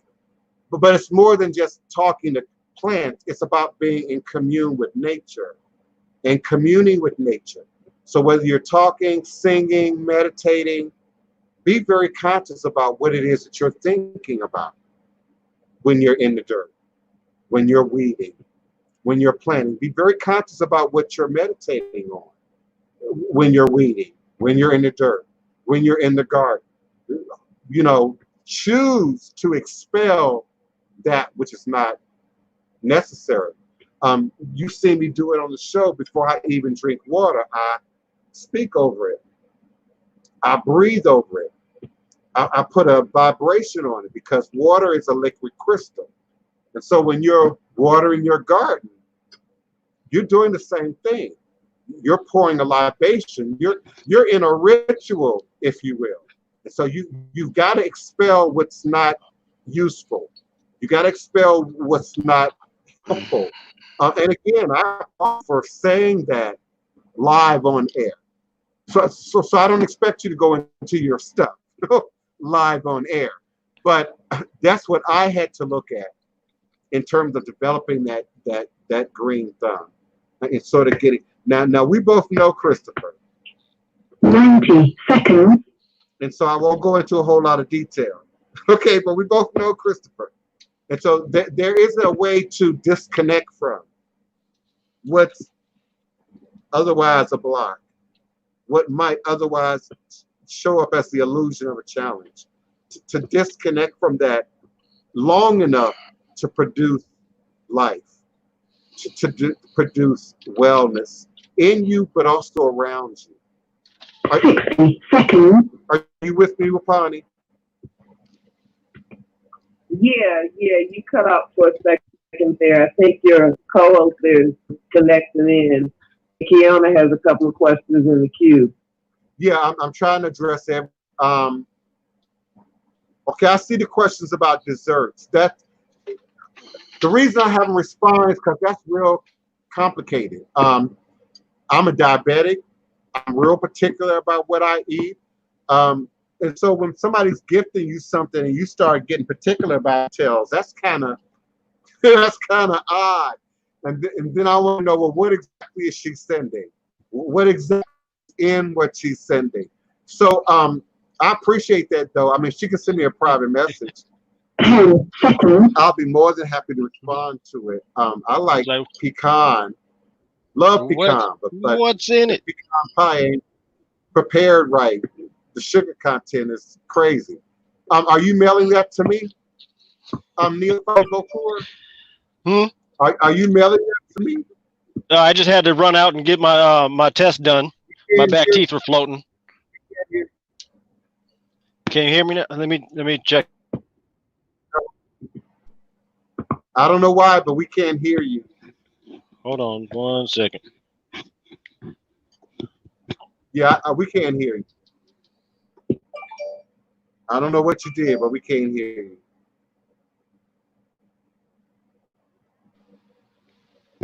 Check. How about now? We can't hear you. Thank you so much for helping me in the chat, beloved. It is so many people on the phone line now. All you got to do is press number 1, and I will open your mic and bring you back into the conversation. Cherie, your mic is already open. Wapani, your mic is already open. But my new listeners, just press the number 1, and I'll be happy to bring you in to the conversation. I also invite you all to be a part of the show. Say it again, Wapani. Did you know you had someone the screen on the show? Yeah, you talking about Neophyte. Yeah, you talking about Neophyte Bokor, but we can't hear him. Can you hear me now? Got Hello, can you hear me now? Check. If somebody's trying to call me on, yeah, we still can't hear you really. Muted. You sound a little bit better. Almost like something is in front of the mic. Go ahead. Go ahead. Can you hear me now? Yeah, I can hear you now. Okay, can everybody else hear me? Yeah. Everybody else can hear you very well. You sound like this mic. Yeah, we can just barely hear you. Here we go again with the microphone. I'm growing almost everything herbal that you can imagine. Field peas. I don't typically do like tomatoes. Tomatoes are so hard to deal with. Tomatoes get all kind of diseases and whatnot. So I haven't grown any tomatoes recently, but I do grow several other herbs, edible plants, field peas, things like that. Sage, of course. What's, how much is this string worth to you? Really, when you can grow, your own sage, without the string, in much larger and better quantities. So I do grow a lot of herbs and probably things that are useful and edible, for sure. Neophyte Bokor, I can see you. I know you're still trying to fix the mic, but you're not any louder than you were before. Can you hear me? I can hear you, but Wapani and the other listeners say they can't hear you really. Huh. So you either have to shout or figure out what's going on with the mic. All right, I'll log out and I'll come back in. Okay, that could help. Thank you. Not a problem. And I invite everyone to help me and try out the phone lines to area code 845-277-9143. I got several people on the phone lines. All you got to do is press the number 1 on your telephone keypad, and I will bring you back into the conversation. And of course, you can also join me here on screen by using the link that is floating in the chat, and that will help to bring you. I have morning glory. I like morning glory. Morning glory is very useful in magic, ritual work, voodoo. Morning glory shows up by many other names also in some of the ritual work, but it's a commonly used plant. I love sunflower, bell peppers. I love all kind of peppers. I have the little hot red Tabasco peppers. Popeye's chicken favors these little red Tabasco peppers, so you see them in the Popeye's commercials a lot. I have a huge bush of those in my backyard. I think that variety might even be real specific to New Orleans and Louisiana and the climate that we have here. Though I've always, both myself and Miss Gloria's garden, we always grow red pepper, bell pepper, we never really have a problem.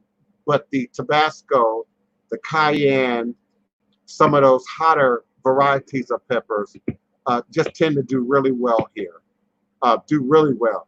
And I can eat pepper straight off the tree. That's just who I am.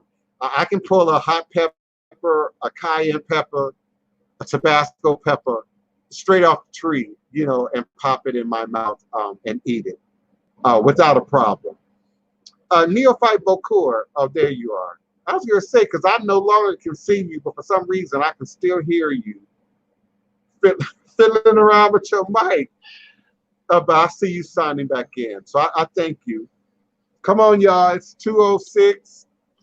I appreciate your questions, your comments, your requests. I know Keona is blue in the face from asking y'all to participate and share your comments. So come on in. I had a comment. Who's that? Yeah, yeah, I was laughing at what you said for my girl. But go ahead, Wapani. Yeah. Also, there are I've read a lot about Dr. Sebi, and I've read that there's Black people need more alkaline, less acidic foods, fruits, drinks, whatever in your system. And I started to do some research on that, and started looking at my blood type and different things. And there's so many things that I eat that can attribute or contribute to inflammation, to different missteps that my body will make, even emotionally. So once you really start looking into what you're eating, I don't know, for me, it's a life-changing, life-altering thing. It just cannot stop with that alone. I just started growing a bunch of well, let me rephrase that. I bought a bunch of wildflower seeds. So I haven't put them in yet because I don't want to, I need to get my energy right before I spend more money on some more seeds. But the seeds that I have, they all have healing properties. For one thing or another, they have immune boosting, some type of emotional balance. If you have whatever physical issues, some of it purport to be anti-cancer cells. So I encourage people to do their research on the different herbs, even the different foods and how they affect your body as an individual. It's good to do a DNA test. Yeah, I agree.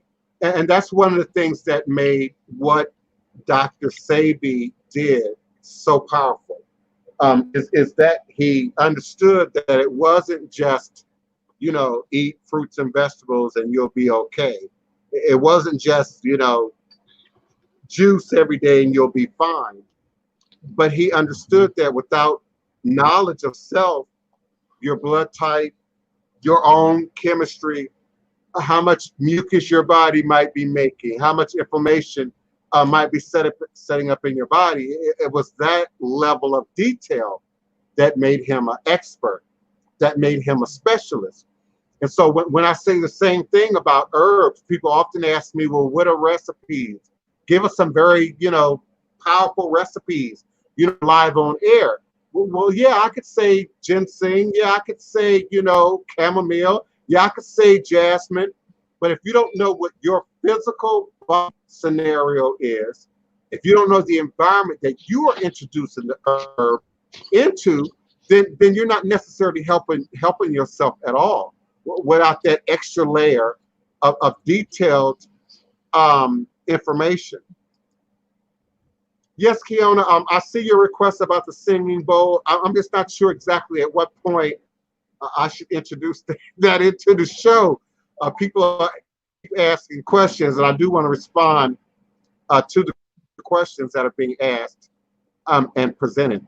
I'm just not clear at what point I should stop and introduce that sort of more meditative vibration into the show. Actually, I have to depart. But as always, it was indeed a blessing, and you enjoy the rest of your show. Thank you. All is a blessing. Peace and love. Peace and love. Keona, I do try and acknowledge, of course, every day, the ancestors, the spirit, the powers, and the forces, of the day. And I do attempt to bring in a more calming, meditative vibrational tone. I'm just not always sure at, do we do that at the beginning of the show? Do we do that at the end of the show? Do I interrupt the flow and do it in the middle of the show? I just haven't figured that out yet, and I tend to sort of move organically, if you will, with the spirit of the show. I have a great deal of people who are on the phone lines. No one has their hand raised. Of course, we have Neophyte Bokura on screen with us. I can't hear no background noise, so I'm assuming that your mic is either muted or you're no longer trying to be heard, bro. So, I'm here. I'm not sure if you okay. can hear me. Listen, I've heard you from the beginning. It's the other people who said they can't hear you clearly. I can hear you coming through my computer, but if you aren't loud, then the StreamYard mic is not picking you up, and so the other people are not hearing you clearly. The other option would be for me to move my camera and put it right in front of the speaker. Yeah, because I've done just about everything I can on this end. My mic's on, volume's up on the mic, volume's up on the phone. Got everything else kind of closed off in my truck so that I can actually hear everything, try to drown out some of this chaos going on outside, literally right in front of the repair shop. So there's drills and everything going on right now. Trying to order me a part for my truck. It won't be here for another 2 hours. So I'm sitting and waiting. Well, Chef Bougie and many others in the chat say that they can hear you. So if you have something to say, speak up with authority and conviction, so that we can hear you. Yeah, that's always been one of my downfalls. I also like the comment that Chef Bougie made that people tend to forget that Dr. Sebi first learned who he was through Elijah Muhammad. And many of the notions about health and wellness, fruits and vegetables, herbs, didn't originate with Dr. Sebi, but first came into our community through Elijah Muhammad. Some of the earliest vibrations, some of the earliest communications in our community about the Nation of Islam was about diet. It was one of the very first pamphlets that they put into your hands, was about how to eat, how to drink, how to live for life, as opposed to death. So yeah, I think that's an important point to make, that if we don't, again, there's no shortcuts to this. And if you don't do the work to know who you are inside and out, even from the health perspective, some of you refuse to go to the doctor. Some of you don't trust the doctor. Some of you ain't been to the doctor in forever. I got a good friend that says, what's the point of going to the doctor? They're only going to tell you what's wrong. But if you're 70 years old and you ain't been to no doctor in 50 years, then yeah, you don't know what's wrong. And just because you're up and moving around every day, don't mean that you're well. Don't mean that you're okay. And I don't want to get specific because some people know who my friends are. Some of you are just really, really overweight. Some of you are just really, really, really underweight. And so when we look at that don't say health. It don't scream, I'm okay. It screams somebody that's sort of going on, living life, and just not paying attention to health. Bear with me, y'all. I got to go right back in here to this office. Well, we appreciate you. Thank you so much for being a part of the show and for showing up with us. We appreciate you. You can also type your questions, comments, requests in the chat. It's too late to get on the phone lines. If you're not already on the phone line, it's 2:15. It's too late for you to call in. Those who are on the phone lines, all you have to do is press the number 1 on your telephone keypad, and I can bring you into the conversation. Cherie, all you have to do is unmute yourself if you have a comment or a question, and you too can just come right on back in. Otherwise, if you are with me in chat, I do have a question. Come on, beloved. do you think we have these health issues because our traditions were of the land and we no longer are connected to it, really, if you think about it? I mean, we seem to have been herded into cities, into certain spots that doesn't have a lot of green space, doesn't have access to fresh fruits and vegetables and things that would make us healthier as a people. I don't know. At one point when you were speaking, I had like a picture of my grandmother, and I can remember going down south to North Carolina and spending my summers there, and just her taking me around the home farm and, picking apples in the orchard and feeding pigs and just that experience of picking fresh tomatoes, the smell of the dirt, the warm earth, all of those things, the connection that she had and my great grandmother had to the land. And it seems like we've lost that and are not really interested in getting that back, which is really sad. Yeah, listen, you said a lot. So I don't know, you started off like you had a question, and then you said some really deep stuff, and then you said and don't take this personally. Then you said something which is a bit of one of my pet peeves. You said something really powerful, really deep, really intelligent, and then you said, I don't know. And I know we do that, Black folks do that.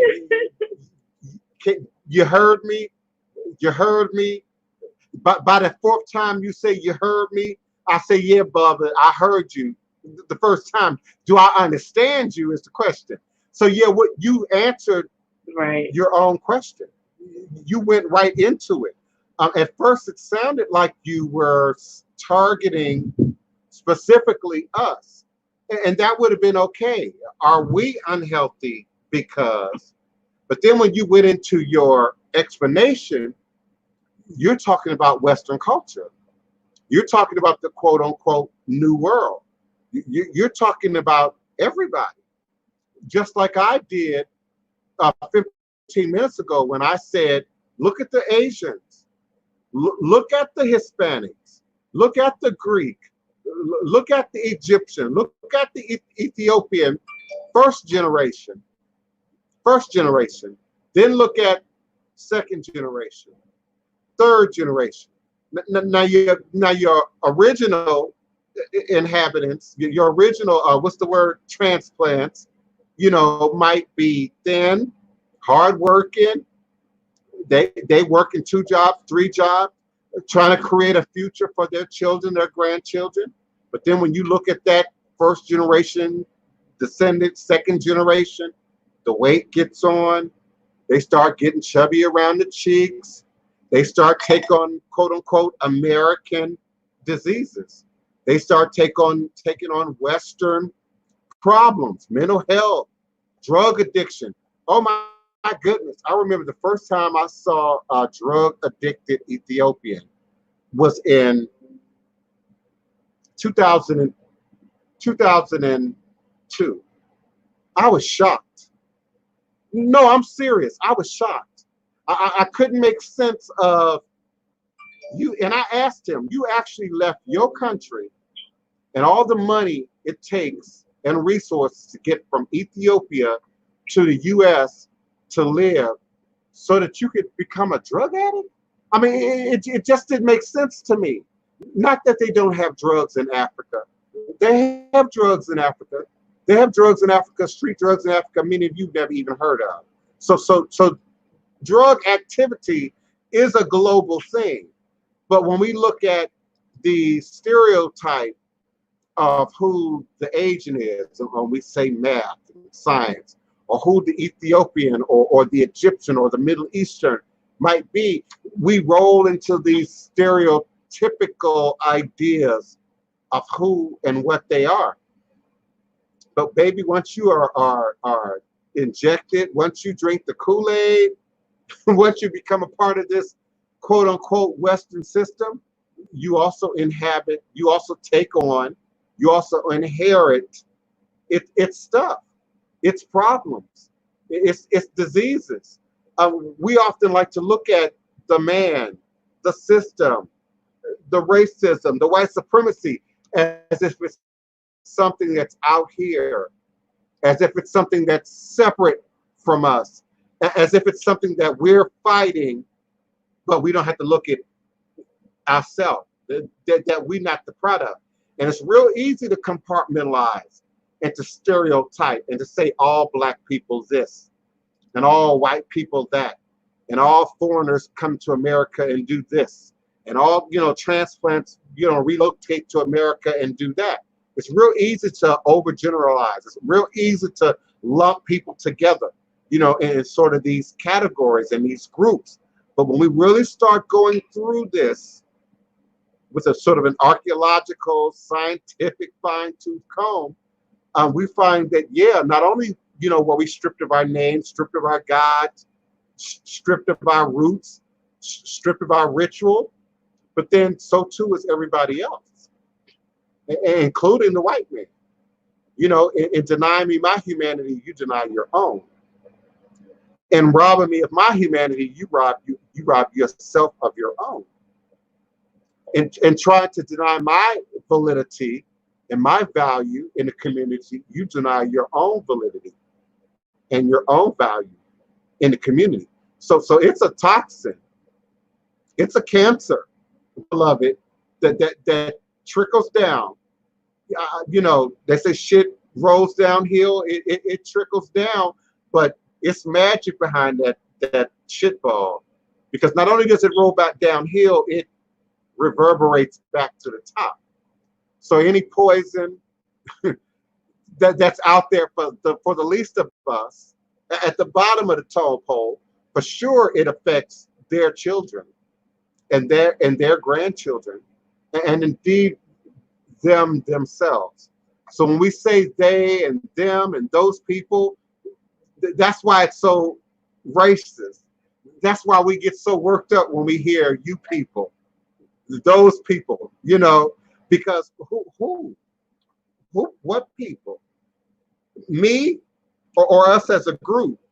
My side of the block, people with an odd address or the even address. I mean, who? So we got to get real specific. We got to get real detailed, and of course, first look at ourselves.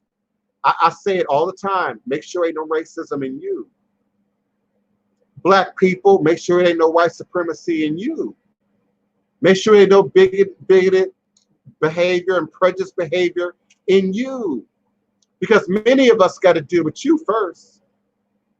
Oh yeah, we say the man and we say the check and we say the government and we punch the clock, but I often say good morning to you first. I often open my shutters and see your face first. I often walk my block and have you ignore me first. So we don't get the poison and the toxicity out of ourselves. We can't expect it to show up anywhere else. Whether we're talking about gardening, thank you, Wapani, whether we're talking about ritual magic, and something else I need to say before I forget. We got to get over this whole spell thing. Spell mean temporary. Spells mean temporary, okay? And it's either a temporary fix, like an aspirin, or it's an illusion. If I get one more spell request, somebody wanting a spell to hit the lotto, somebody wanting a spell to catch, this is real now, to catch and trap you young, beautiful women that's listening to me right now against your own power, against your own will. You understand there's people out there looking to do that kind of work on you, right, Kiana? Right, Rain of Love? You understand it's men out there looking for the right route to trap you, whether you want to be trapped or not. to catch you, whether you want to be caught or not, to delude you, whether you want to be deluded or not, and to keep you from moving forward. Now, response, and let me be clear, this is a legitimate response. This is a real response. This ain't a made up response. There is no such thing as voodoo spell. There is no such thing as a voodoo spell. And spell means temporary anyway.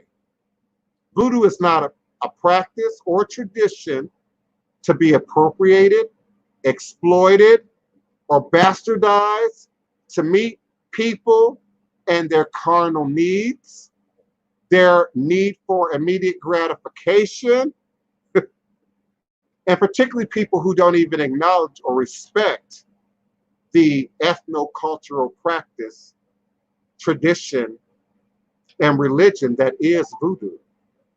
I'm the wrong guy to come to about a spell, okay? Voodoo spells come from the creative imagination of book authors, botanicas, and spiritual supply shops. And dare I say, Hollywood movies.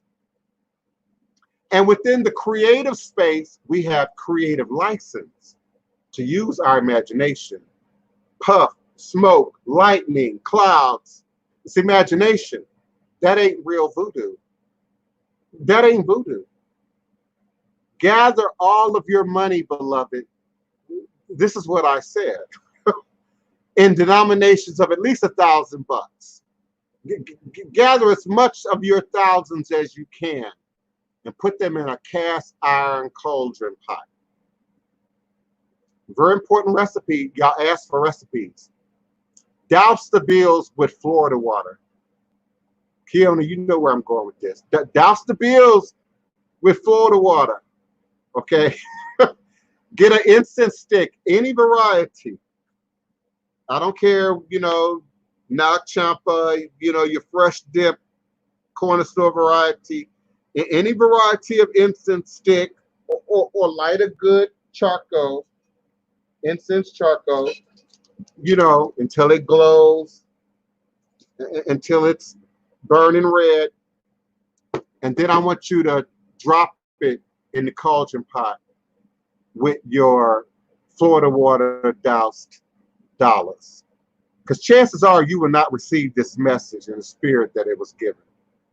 Chances are you will waste your time, your money, your energy with the charlatan that's waiting for you on Instagram, with the charlatan that's already in your DMs, with the charlatan that's already trying to hit you up on Twitter, okay? Because if you're going to burn your money, you might as well burn it yourself. If you're going to ignite your money, you might as well ignite it yourself. Your offering could be better used in gathering self-knowledge, self-empowerment, self-awareness. I would much rather have the ability to create and produce $1 million. Much rather have the ability to create and produce prosperity, a blessing in my hands, at my will, than to have some magical, instantaneous spell show up and poof, be gone in a matter of minutes, weeks, months. Because, beloved, we got the facts. It's already recorded. We see what happened with people who win the lotto, who hit the Powerball. It's on TV. It's on cable. Google it. It's on Twitter. You know, one black brother was murdered for his millions in Miami, in Florida, but by a white woman who showed up like his girlfriend / friend. So be careful about the spells you asking for. Be careful about the ritual work you asking to get easy access into. The most direct point between A and B is a straight line. It's a straight line.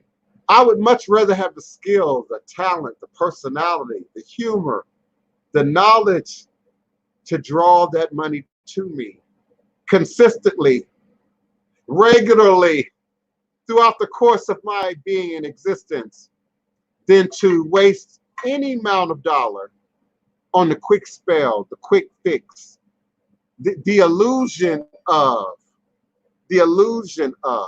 yes, Chef Bougie, the colonizer's footprint is everywhere. And particularly in how we think, how we process. You've grown up watching the Alka-Seltzer commercial. Forgive me, Alka-Seltzer.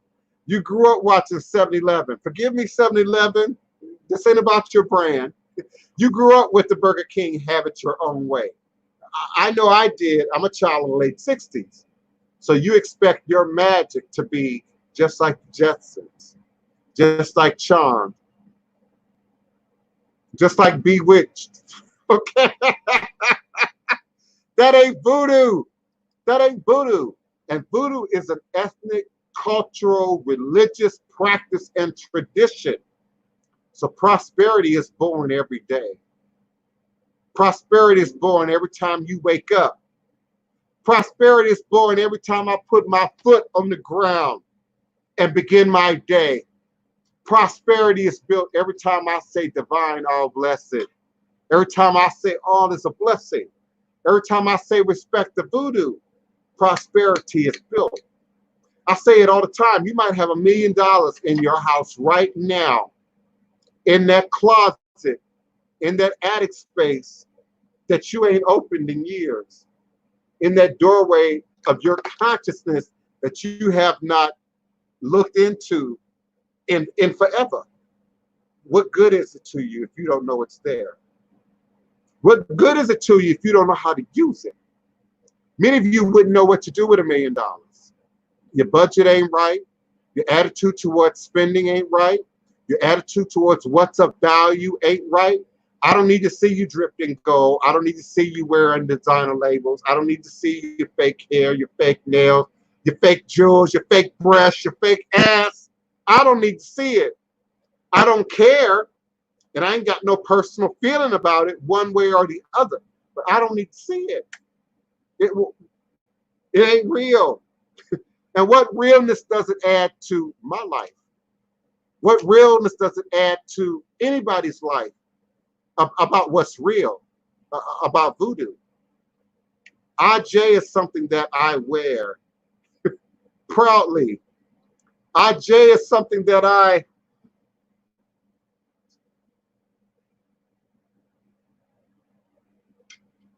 forgive me, Block Talk Radio. IJ is something that I drink every day. IJ is something that I breathe in and breathe out every day. It ain't a quick fix. It ain't a quick spell. It ain't some quick magic and trickery. That ain't real, beloved. That ain't real. And there's a charlatan waiting for you right now. There's a charlatan right now going through my entire Instagram list, messaging you, looking for you, looking to suck you dry of your money, of your time, of your resource, of your effort, because we are thirsty. We are thirsty in America. We are hungry in America for magic and illusion, smoke and mirrors. And how beautiful is it? How big is it? How cute is it? How strong is it? But how strong is your magic? How strong is your voodoo? This is a way of life. Ask Hoodoo occultism. This is a way of life. Ask Neophyte Bokur. This is a way of life. Ask Kiona. Ask Sky. This is a way of life. This don't begin and end in no cauldron pot. This don't begin and end with a stick of incense, with a cone of sage. And how much are you paying for that string? I still didn't get an answer. How much are y'all willing to pay for that string? Because that's the difference between grown in my own yard sage and what you got wrapped up in that string. And it's probably something sprayed on it to keep it so white and so pale for you. How much is that worth to you? Because I could use a car. You could have this for $20,000 because I need a car desperately. I would love to be able to go see my mama right now. I had an emergency this week and couldn't hop in my car and go see my mama. How much is this string worth to you? Because I need a car. It ain't got to be a Lincoln, just one to get me from point A to point B. Okay? Because y'all are too quick. Y'all are too quick. You want the illusion. You want the smoke and mirrors. This ain't smoke and mirrors. This real sage. This real incense powder here. This ain't smoke and mirrors. Your ancestors ain't smoke and mirrors. God ain't smoke and mirrors. And your ancestors aren't bound to you like demons and jinn. That's witchcraft. You bind, create signias, create the magic circle that the demon can't escape from. Y'all saw the skeleton key. Okay? You can't bind your ancestors. You ain't about to bind your ancestors and force them to give you the lotto when your ancestors know you ain't gonna spend the money right anyway. When your ancestors know you ain't gonna give your cousins and them none, no way. When your ancestors know you're gonna blow it at the casino anyway. So you can't bind your ancestors to that. You can't bind Olo Damare to that. You can only bind jinn. You can only bind demons to that. And that's an illusion. Even that's an illusion. Because if you think you done bought a demon, if you think you done bought a jinn to do your will, to do your bidding, you know who's been bought is you. That's who's been bought. So be still, be quiet, be patient,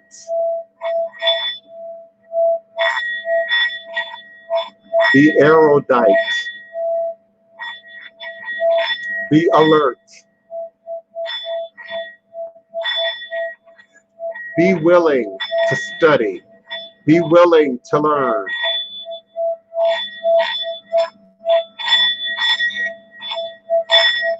Be willing to be authentic. Be willing to be organic. Be willing to be healed. Be willing to be whole.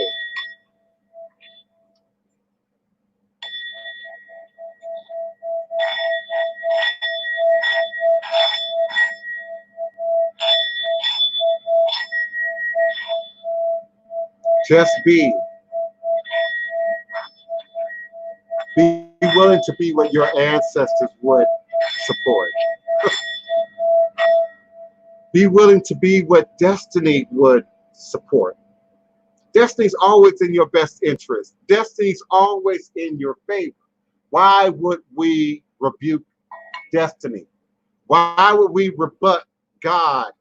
Why would we push against the ancestors who can see with clarity what you can? Who understand with clarity what you're asking for and know at any given moment in time if it's going to be a benefit to you or not, if it's going to be useful to you or not, if it's going to be applied appropriately by you or not. So just be willing to be and to be still and to be calm and creative and be present. Be well, be safe, be happy, be thankful, be patient, be prayerful, be mindful, be discerning, be wise, be erudite, be practical, be careful, be proactive, be available, be encouraged, Be strong, be phenomenal, be smart, be clean, and stay home. Stay home. Stay home. Stay home. Stay home. All is a blessing. All is a blessing. Until next time, y'all, all is a blessing. 612, hold on. 612, I apologize, but you hung up on me. You look like you had a question or a comment. But you hung up on me. All is a blessing.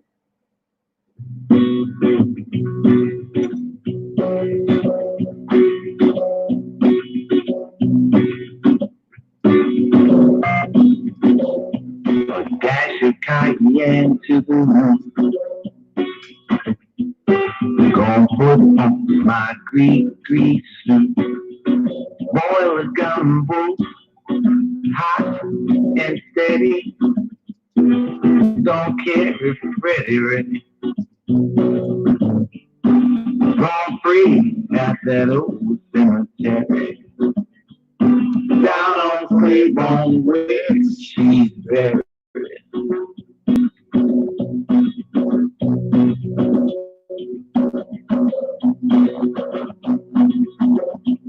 Build a fire on a bayou. I can't control my chat. When the black cat scratched at 2 under a full moon that